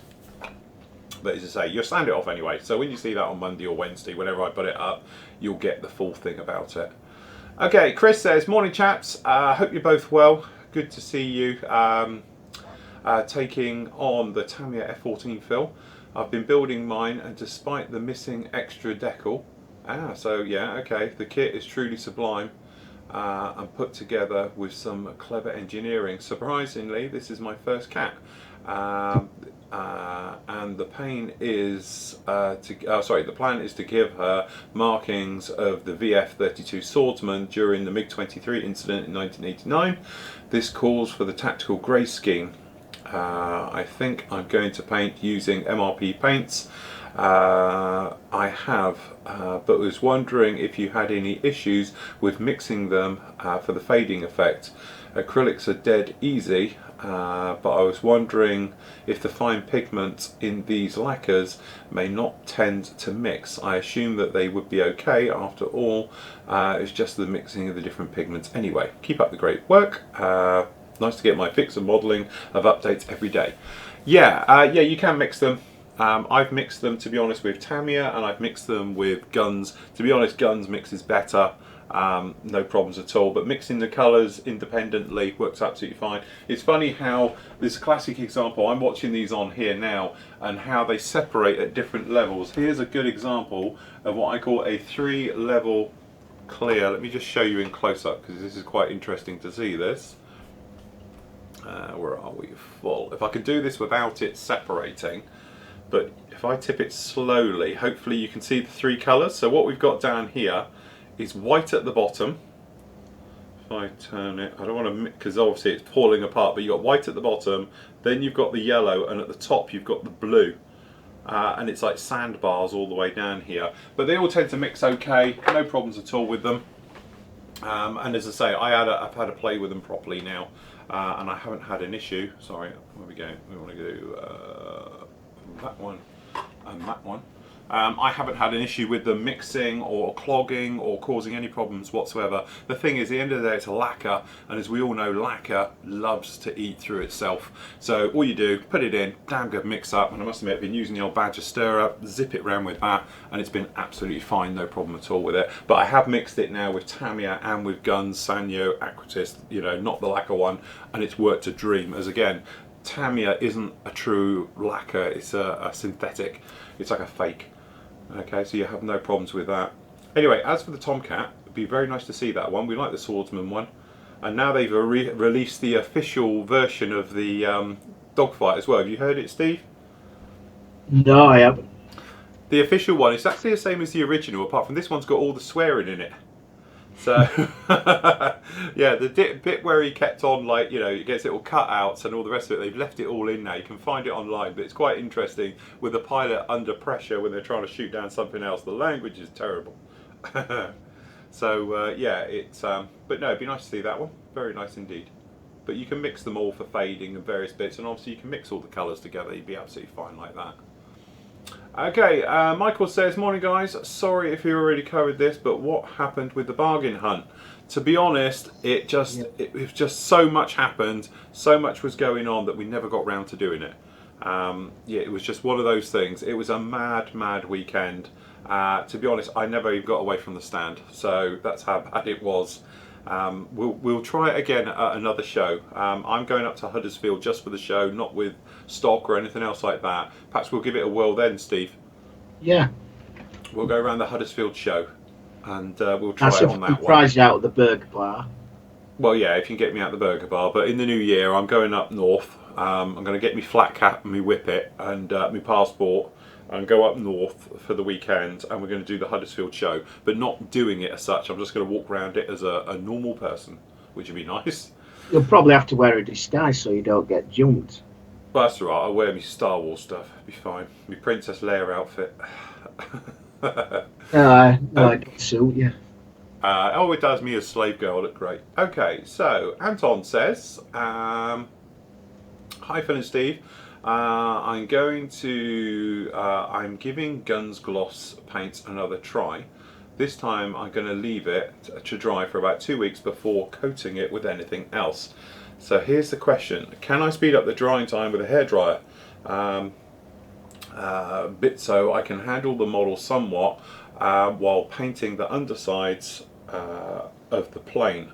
I mean, this will bring some consequences that might stab me in the back. Yes, don't try it. Nice looking though so far. If you're going to use a hairdryer, it's fine with Tamiya because it dries normally. The trouble with the gun stuff, as we said, you get that sort of eggshell effect. If you use a hairdryer, that's going to speed that up even more. So what's going to happen is you're going to get a hard, crusty thing on the top that feels dry, and you're going to go, oh, that's okay, that's dry, that's usable. Inside, it is still wet, and it's a question that keeps popping up everywhere.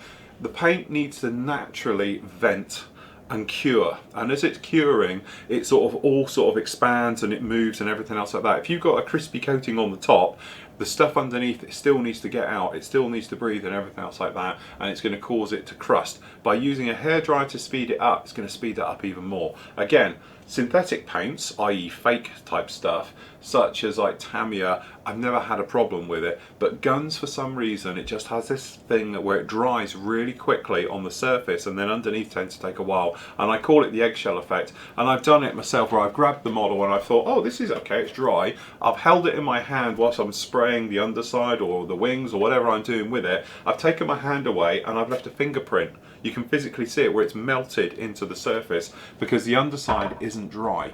Okay, and again, we spoke about this last week. I think a lot of it is the way I spray. I spray quite heavily. I put down a thick coat of paint and I walk away from it.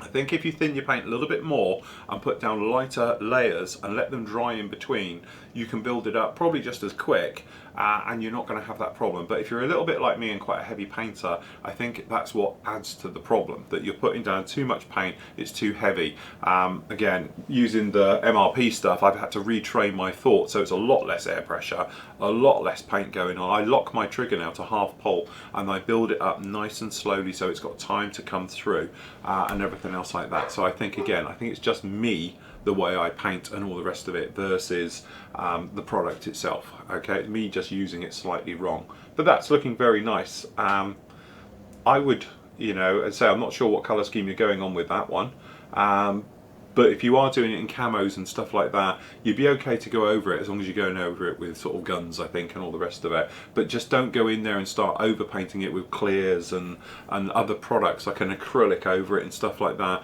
until it is totally cured. How long it takes, that depends on how thick the paint is, how warm it is in your house, the humidity and everything else like that. So it can be a little bit of a minefield to know what you're doing. My only thing I would say is if you're overcoating with stuff, if you can use the same product, usually they work well together. The trouble you have with it is when one product isn't working with another, i.e. perhaps you put down a coat of guns, you think that's great, you come along with a clear, you put that over the top of it, that clear dries quicker than the stuff underneath, and then it locks it and it can't get in, so it breaks out literally, and that is the trouble you have with it. But again, it's just that little bit of a minefield, you know, of doing it. But I'm thinking thinner paint coats, build up your layers slowly, that should cure the problem and be a lot easier. Steve, what do you reckon? Yeah, I'd also add get the right colour primer on first. So if you're using a light colour, make sure it's really light primer, and then pardon me, then you can use a thinner top base coat. Then don't put your top coat on too thick. So just have a little think about what primer you're using, and that should help you out as well. Yeah, but definitely. Yeah, thin coats is the way. And give it 3 or 4 days. You don't need 2 weeks if you unless you put it on mega thick.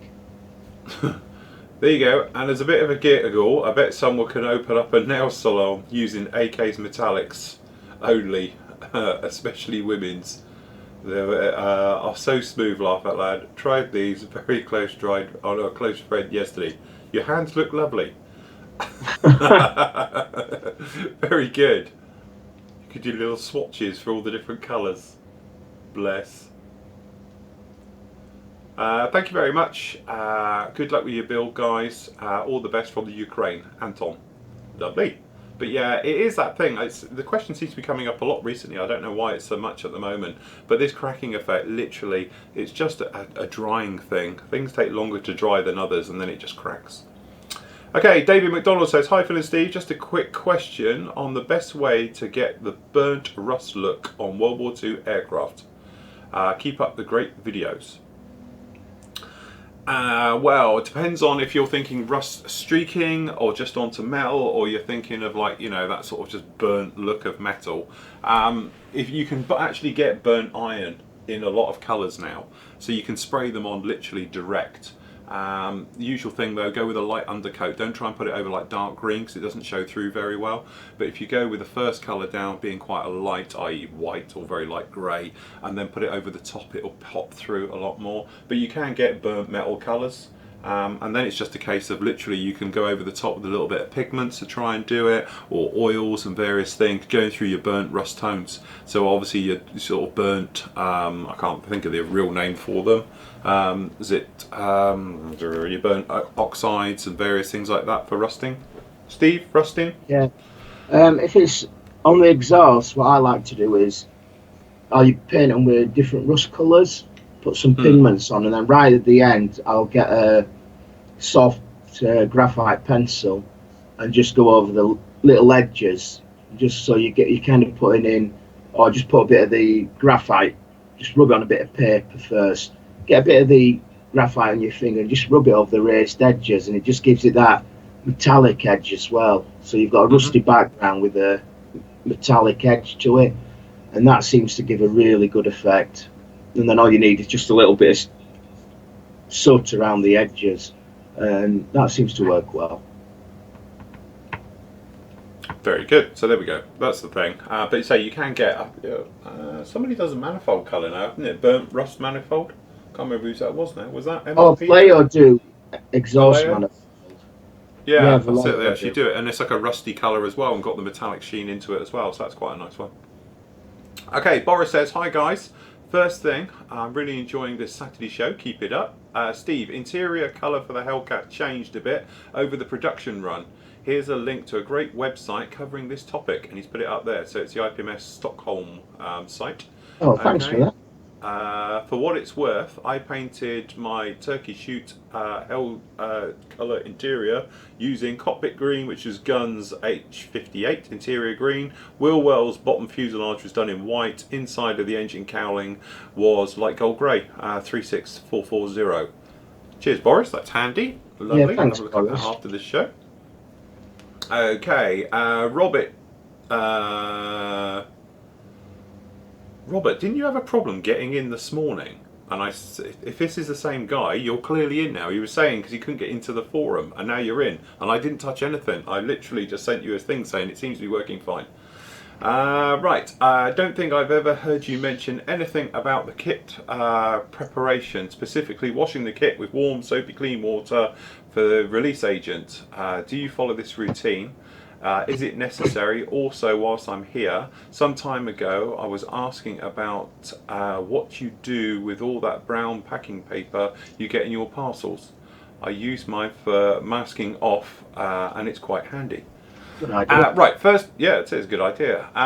To be honest, most modern kits now don't have much release agent on them, but you might notice when I do reviews, I'll point it out. If I see it, then yeah, I literally just take them over to the sink, warm soapy water. I've got a big, I don't know, 4-inch soft brush, and I just whiz it round very lightly over the entire thing, run it over some clean tap, and then literally I'll put it on the draining board, pat dry it, and leave it to air dry. And I might do that. That's if it's literally shining at me. As I say, I see a lot with reviews and stuff like that. If you do resin, pretty much, if you follow my Star Destroyer build, obviously that thing's huge. I covered it on that. I took all of the parts over to the sink. As soon as I unpackaged them, you could see release agent. It had dried onto it, and it looks like, the only way I can describe it is like dried egg yolk over the entire thing, because it had literally been sitting around in a box for 30 years, and it was peeling. So over again, warm soapy water, big brush, whiz it round all over it, rinse it under the tap, dried it, actually air dried it completely outside on that one, and it was fine. So yeah, if it needs it, you'll see it.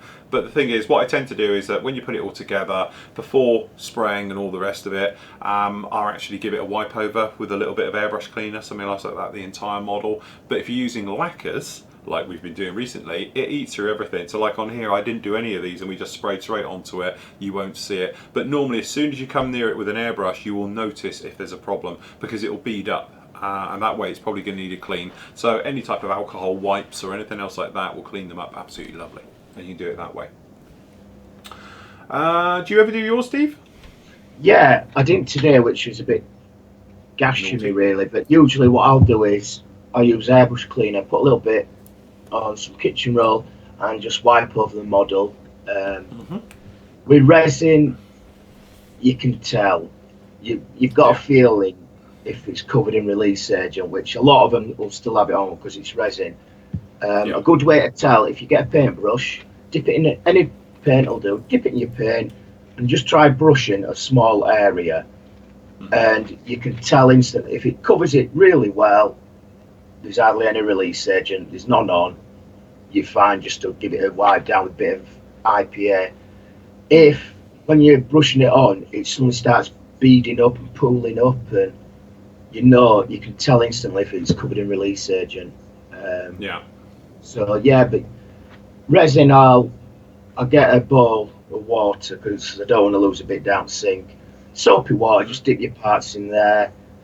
Use a stiff brush or toothbrush or a flat paintbrush and just give it a little rub round, let it dry naturally.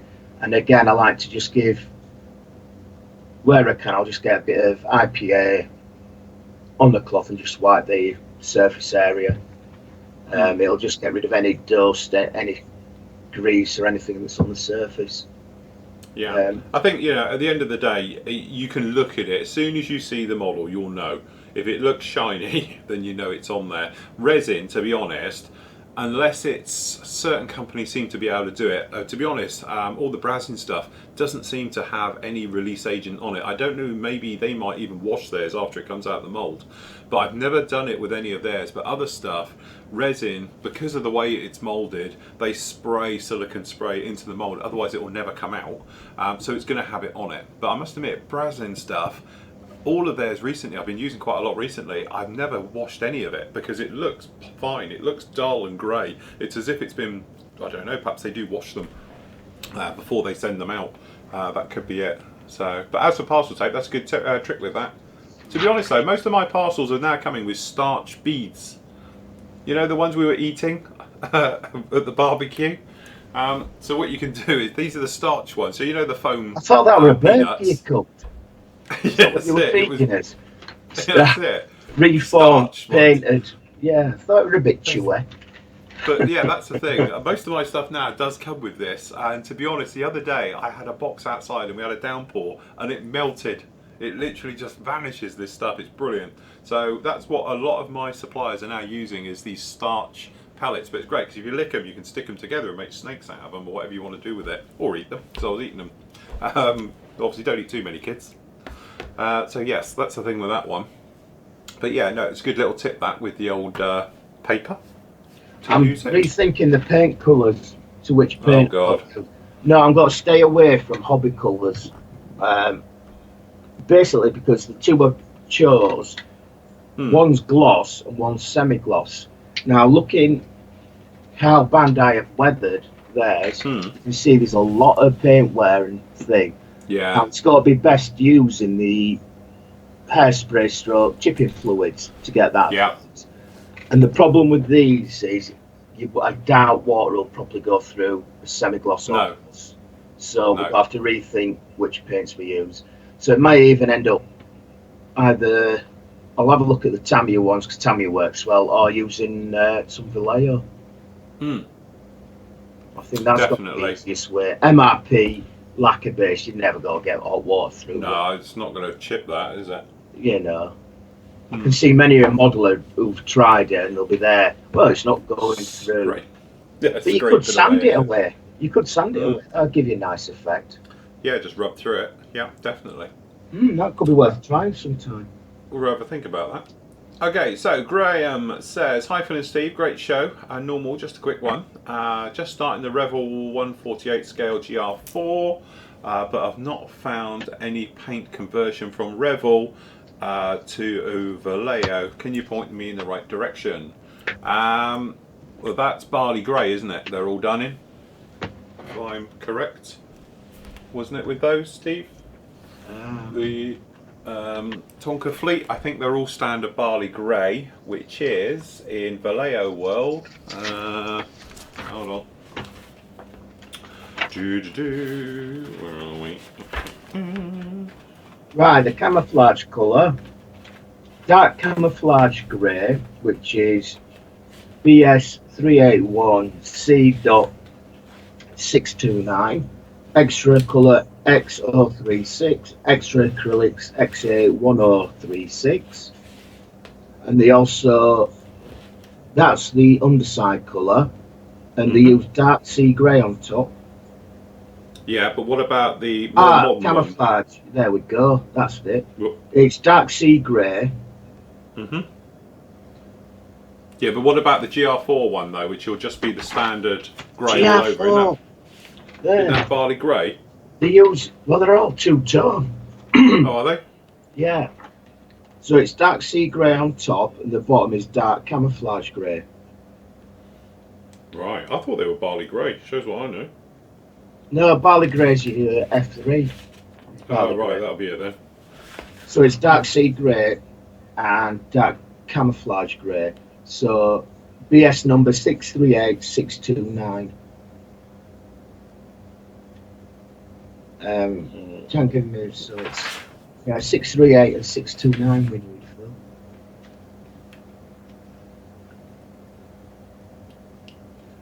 Phil. I think I've got them in.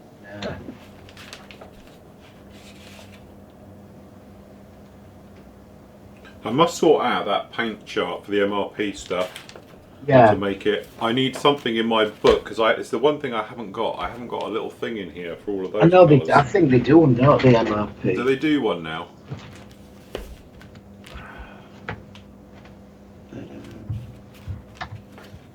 It was quite funny. I met Mr. MRP at the show. Oh, I didn't realise he was going to be there. Yeah, by his translator, bless him, because he doesn't speak any English, you see.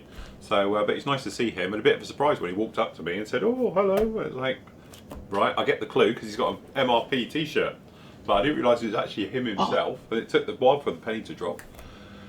I tell you, I won't mind an MRP T-shirt. You know, we promote it. Hint, hint. I feel alright. Yeah, right.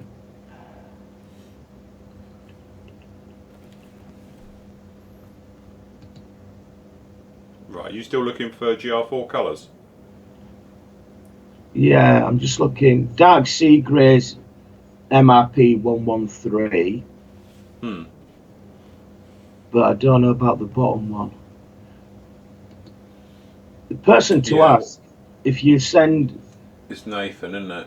Yeah, personal message to Nathan Robinson, he'll tell you exactly which colours it is. He's our tornado expert. Yeah. Because it's funny, because all the MRPs, it just says that they are World War II greys, isn't it? It doesn't say like modern... it is, yeah, the top's definitely dark sea grey, which is 113. And dark sea grey camouflage is X036 extra colour and XA1036 and Humbro 156. Oh, right. But I've got this, you see, because I'm hoping to do another one next year, and I'm fancying doing that scheme. Yeah, nice, very nice. That's probably one of my favourite schemes, that. Hmm. And that's all. Yeah, we like the old shiny 31 Squadron. Hmm. Right, okay, so hopefully that helps out. So Keith says, morning. Did we do that? Oh yeah, no, okay. Morning guys. Just a question for Phil. Earlier this week you said that the Tamiya 132nd F16 was a dream kit to build, but earlier you said the 148 kit was a dream to build. Bit confused of which to go for. Enjoying the show that you both do. Great job. Both kits, Keith, absolutely fantastic. The difference on the 32nd one is if you do the Thunderbirds one, it's a block, oh god, here we go, 30, is it? 20, 30? I think so. It's slightly different. It's got the deeper mouth. It's not the wide mouth F16, it's got the different engines. The Pratt & Whitney engine, I think, in that one. I used to know this off heart, but it's been a while since I've been doing all of this. Where the other version, which is the Block 52, has the wide mouth engine and the different nozzle on it, and comes with the full engine. The difference being is one is the Thunderbirds kit and it comes on an in-flight display. You can actually have it in flight as a rod that goes back up through the engines on this very nice stand, and you can put it at some jaunty angle. It's really nice. But if you want it to be on the ground, then and in combat way, go with the Block 52. But this is for the 32nd kits. That's the difference between them. But if I remember rightly, which is, hold on, let me find it, because I brought one down. Hold on. I'm sure I've got one here. What have I done with it? Here it is. Right, so in here, one of my many ones. This is the CN version. Now I do believe down in here you can make both versions in the 48th one because it comes with, as I say, it's been a while since I did this, so this is still sealed. Because it comes with the little sprue which has got the ACMI pod and everything, and you get both sets of wheels for it, if I remember rightly. Because the difference is one of them's got lightweight wheels, one of them's got heavyweight wheels, but I'm pretty sure in this kit you can do both. Because it's got both the wide and mouth intakes. That's one set of doors, that's the other set of doors. Yeah, you've got both sets of doors. So now we're just looking for intakes. Yes, so in here you've got both types of intakes as well. So from this kit you can make, if I remember correctly, both sets, and it's got the nozzles as well. So this is H sprue, which is what you need, because yeah, it is. Yeah, so this is the one you want, because in here you can do the wide mouth one and the other one, which, if I'm clever with this, I should be able to show you. That's all general, that's all general. There we go. And for those of you who are on about what the frickin' hell's he talking about now, okay, hold on. If I go full screen, sorry, over to the other one.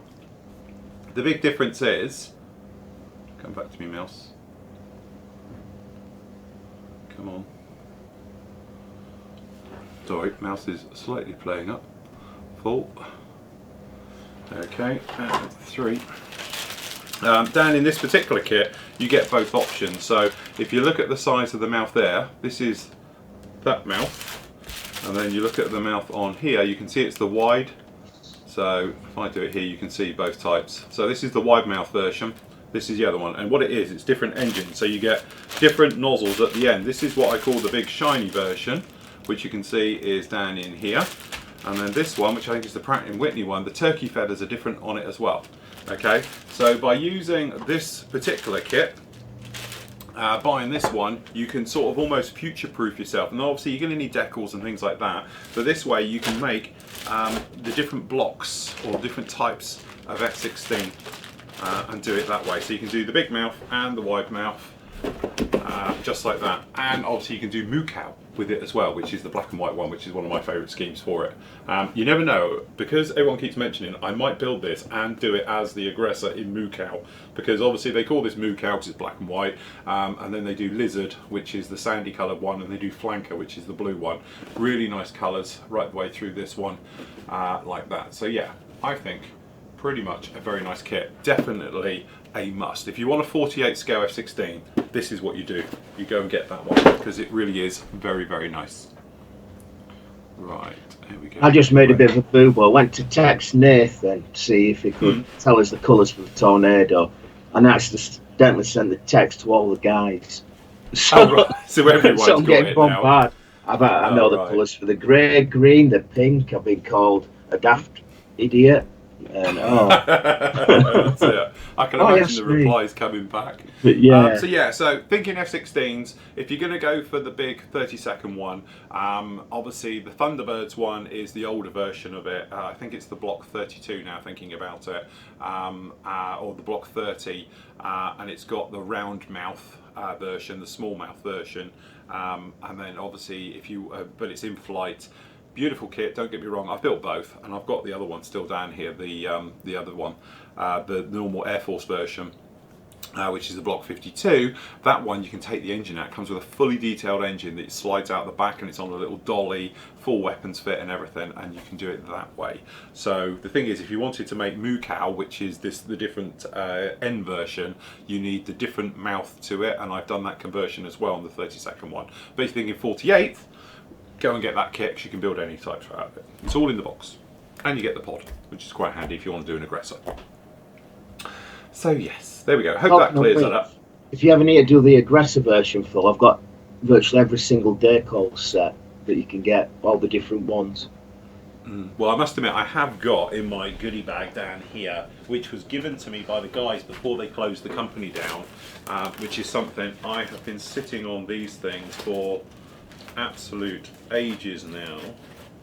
If I can find it. God, I really need to have a clear out of my system here, don't I? There it is. Which are these, which are this is the 30-second one for that we were looking at in the 48th. This is the decal and all the stencil data sheet for it in 30-second, and this is the 48th one as well.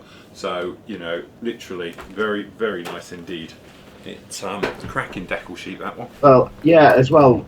So I've got the 48th. Hans got me a tube from one of the US Nationals. Oh right, yeah, the Nationals one. Yeah, 2 Bobs and 2 Mikes teamed together. It's a brilliant booklet. They've got all the decals for every type of aggressor, from your F5 to your F16, 15, 14s, and also it's got the correct resin pods that they use. Oh right, ACMI very pods. nice. So the ACMI pods. Yeah. Cracking. Okay, right. Peter says, "Hi guys, not seen the show yet, and I'll catch you later. But what is the kit you're most excited about? I know it will have changed over the years as older kits, but have now been surpassed. But love the Dragon's Scud when it was announced and released. There's many more that I could wait to see now. They wouldn't be your go-to kit of choice, especially when you take it into context of what is available and the standard at the time. Have a great show for half an hour." Again, I think the trouble with kits is that you know, that you get a sort of standard kit, which I think is a good kit, and the classic example of this is things like the F4 Phantom. As a Phantom fan, you know, you always had sort of go-to kits, and in the 48th world that's been changing progressively over the years. So originally the old Esky kit, which was reboxed I think by Atari for an F4, was quite nice because it was recessed panel lines where all the others were raised. Then Hasegawa redid their F4J, and that was the go-to kit all the way through. Then Academy have obviously come out with their one now, which is what I would call my go-to kit for doing an F4, and now obviously what's the lot is called? They've just released theirs as well. the old scale wing series, Oh, Sugimori. okay, yeah. They've just released theirs, which everyone's now raving about and saying it's amazing and all the rest of it. I haven't seen that kit particularly. So I think expectations change as you go right the way through, and you're going to get that natural progression where somebody will come out with a better one and everything else like that. I think, you know, gone are the days where you would want it because it was a more accurate shape, because there's nobody going around it with a yardstick measuring it up or taking plans from like World War II. Nowadays it's all laser and scanned and everything else like that. So really I think a lot of it now comes down to kits, the manufacturing and how they go together, because they're going to be accurate. All right, apparently the nose of the new fallback, the SU-34, is wrong, but I'm sure there's a replacement one going to come out with it very, very soon. But normally kits come out, they're extremely accurate, and it's now down to the amount of money they cost, as in tooling, the engineering and everything else like that. And that's what I was saying about the Tomcat, the F-14, the Tamiya one. A lot of people, I got, you know, quite a few messages when they saw my review that I didn't mention this and I didn't say that was wrong with it and everything else. I was just saying about that overall it's a beautifully engineered kit. Yes, I know it hasn't got the flaps and slats. Yes, it hasn't got gun bays and all the rest of it. Yes, it's got no engine. But from an engineering point of view of a kit going together, it is literally like this. Okay, so the F-16 is still the best F-16 out in the market, barring none. That will be the best F-14, barring none, out there. But if you want to open it up and have engines showing and all the rest of it, and probably a little bit more complicated to go together and all the rest of it, there is other options out there. So yes, you can go down and buy the Edard reboxing of the Hobby Boss F-14 and get all the resin goodies and all the bits and pieces. But what we're talking about here is out of the box. What I'm reviewing out of the box still is the best F-14 out there. I'm looking forward to the AMK. God, it better be good. I've been banging on about it enough now. But, you know, from my point of view, if I'm going to do an F-14, I want it all displayed, you know. But if I was coming into the hobby, I just want an F-14, and that is going to be an easier one to go together than the AMK one. I just know it. The surface detail on the Tamiya one is going to be better than the AMK one, I can guarantee it. Okay, even though, you know, hopefully it will be very nice and they're learning AMK and all the rest of it. You know, from my point of view of overall as a review, that's a better kit. The AMK one, though, will be a more detailed kit, but it doesn't make it better. So yeah, everything sort of supersedes go along. Steve, have you had any kits like that you followed their progression over the years? Not really, no. It's like, you know, from an armour point of view, how many Tigers have been released over the years? It kind of goes round in a cycle, though. Like now at the moment we're getting bombarded. I've just got the Rifle Models one, but then you've got Meng have brought one out, Takum, you know. I think Dragon have done every single type possibly known to man, plus some. You know, it does go in phases. It seems as technology improves on how they can make the molds and cast these things, and CAD systems are producing more accurate models, etc., and scanning everything to set that all in. You go get this progression where you go have, like now, everything's coming out at once for the Tiger. In 10 years' time, they might have found an even better way to capture more detail and get that over into the kit and the mouldings and stuff like that. So we'll probably have 4 or 5 others that'll go back to it. And I think you'll go to see that throughout the, you know, we've seen it in the past and it'll be going into the future. Absolutely. From an armour point of view, you can almost see how it works, because, you know, for years we had Tamiya made the best Abrams, wasn't it, from a point of view of armour.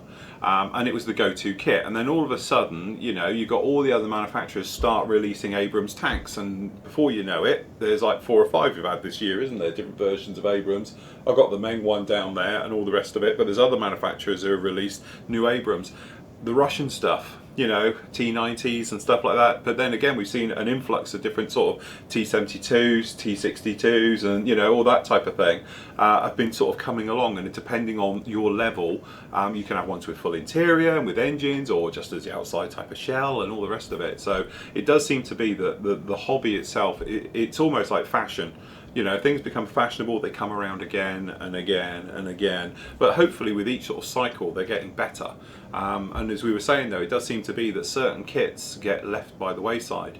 Airfix, a lot of people have been speaking about obviously Airfix's releases and all the rest of it. Sometimes I really wonder what the hell they're doing. Other times I think amazing, that's fantastic. The thing is I love about Airfix is their ability to be releasing 1/72nd scale aircraft, because from a point of view of, you know, the hobby and all the rest of it, it's great because they're all under a tenner, people can go out and they buy them. The kids can have a go at them, they go together quite well and everything else like that. But then other kits, they sort of, you know, as you say, like we've been waiting for a decent 1/48 scale Sea King to come along, you know, and all the rest of it, they just don't seem to do it. A Buccaneer we keep on saying about, don't seem to do it. But there again, they release a Walrus in 1/48, which I think is a great one, you know. So, you know, from that point of view, it's strange how manufacturers, they sort of follow each other, a bit like sheep going round. Airfix are the only one, to be honest, who sort of do their own thing. You know, they don't tend to do that sort of just following the trends and everything else, which is kudos to them, you know, at the end of the day. Okay, so hang on, before you read that, I'll be back in a moment, Phil. One's got to visit the little boy's room. Oh right, okay. Old age, plus some tin cups of tea. Yeah, that's it. It's all the tea you drink. Absolutely. Okay, so Bruno, he says, hi guys, quick one for you.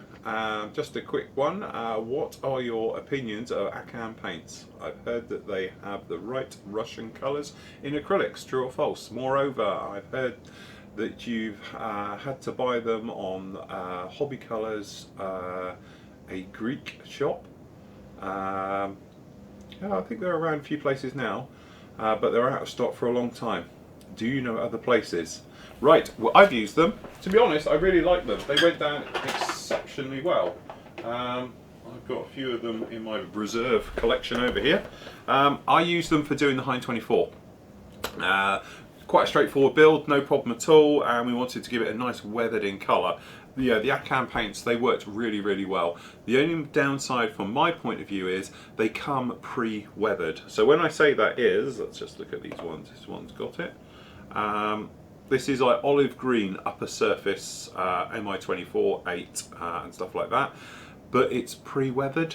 So that means it's already faded in and all the rest of it. And some of them actually say top side of helicopters faded in brackets. The trouble is, I don't want faded because I want to make it my own weathering. So I don't want it to be sort of pre-coloured and all the rest of it. I would rather have it that I add my little bit of buff to it or grey or whatever to change the colour, and then that way I can put in a brand new panel, perhaps a replacement panel, and you know, sort of post shading and stuff like that I might do in the original colour. So from that point, I don't like them because I'd rather have the standard colour and work it my way to add sort of weathering and various bits in there and things like that. As for who sells them, Steve, who sells Akan paint? They're at Telford because they're behind us. There's an English company. The company that's selling in the UK is called Coastal Craft. That's it. The problem is they don't have that large a stock. If you see them at a show, especially up north, well, again, I've got 2 sets. Oops.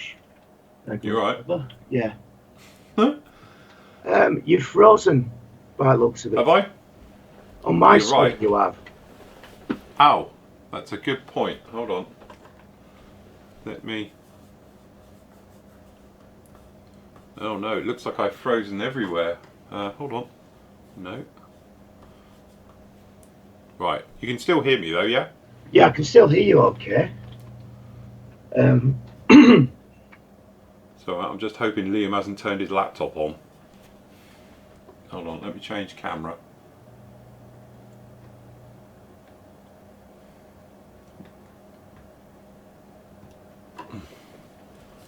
Right, hold on a minute, let me just have a fiddle.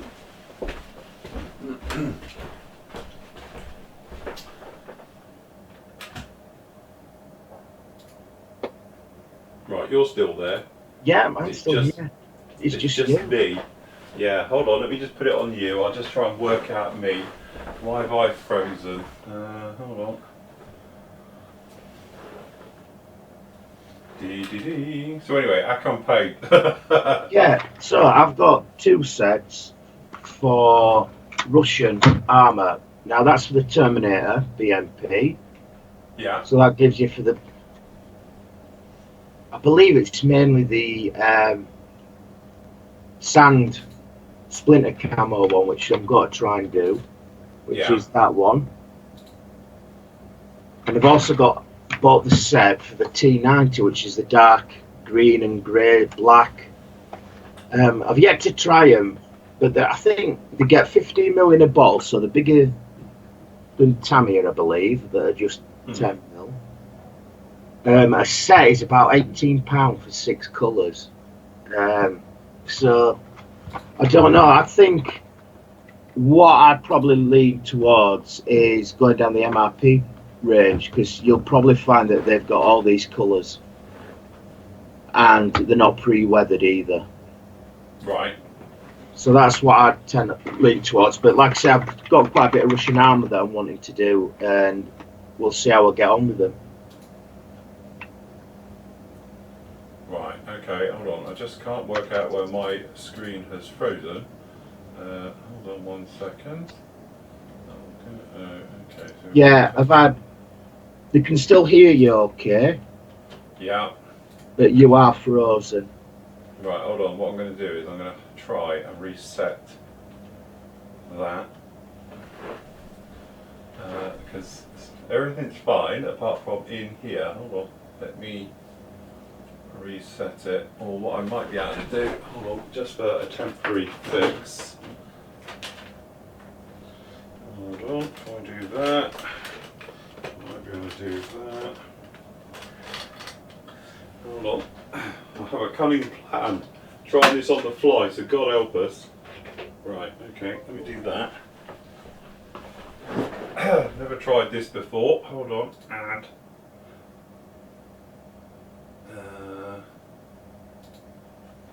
see, that is definitely locked. Okay, right, hold on. Let me take that out. Hold on, everyone. Remove.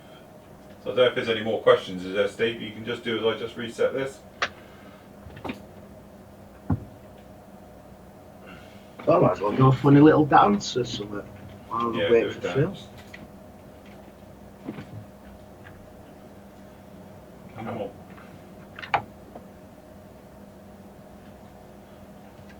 No, that's not really going to right. Come on, you little bugger. Hold on.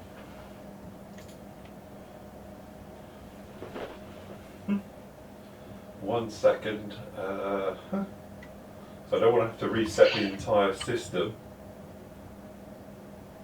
Come on, you bugger.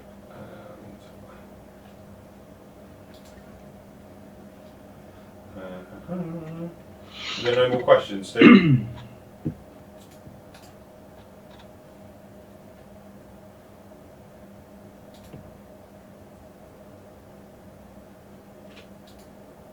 Device control. Why is this not working? Oh, we don't want a thingy. Mute that. I'm good with that. Where's Bruno? Remove. Okay, add.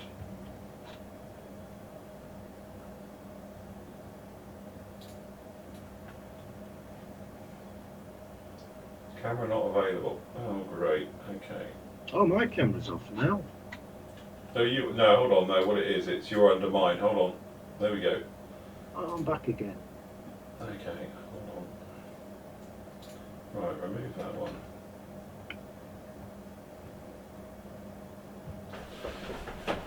Let's see if I can cover it all and all.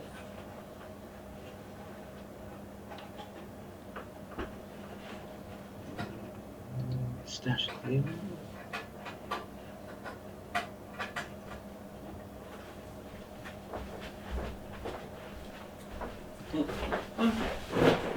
Sorry, for some reason I can't get my webcam to come on either.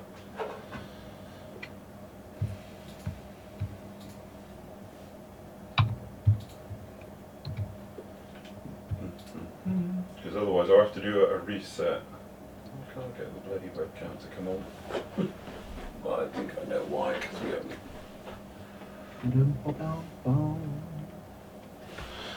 No more questions then, Steve?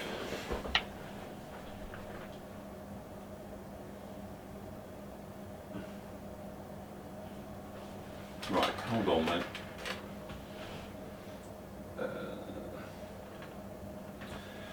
Right, so I don't know where Phil is, so apparently I'm still here. Follow me on, so I'll read the questions. Can you not hear me, Steve? So I just need to go back to them.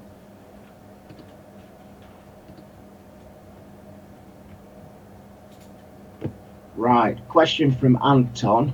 Phil, that kit I am building is not the F1, it's the T2 Trainer 1.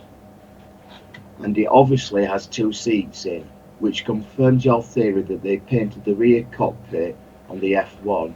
They are the same. So it's going to be painted in that grey colour as a whole. As a whole, except the black nose. So I'm safe from camos and overcoating. Also, I've been using AK's Shine Enhancer for metallics as an ordinary gloss coat over normal paint. I think it's better than Future.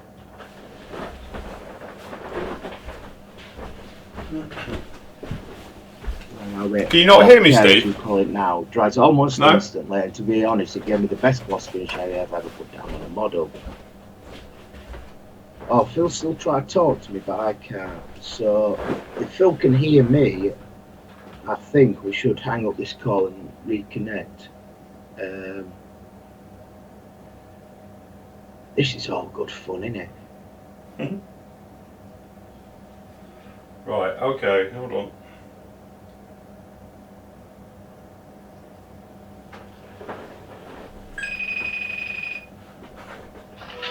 Hey, yo! Right, apparently you tried to talk to me, but yeah. I think the easiest way is to hang up the call and we'll try again. Yeah, okay mate, what we'll do, we'll hang up and we'll try again. Well, you stay online while we do it and then we can have you in infinity mode. Right, hold on.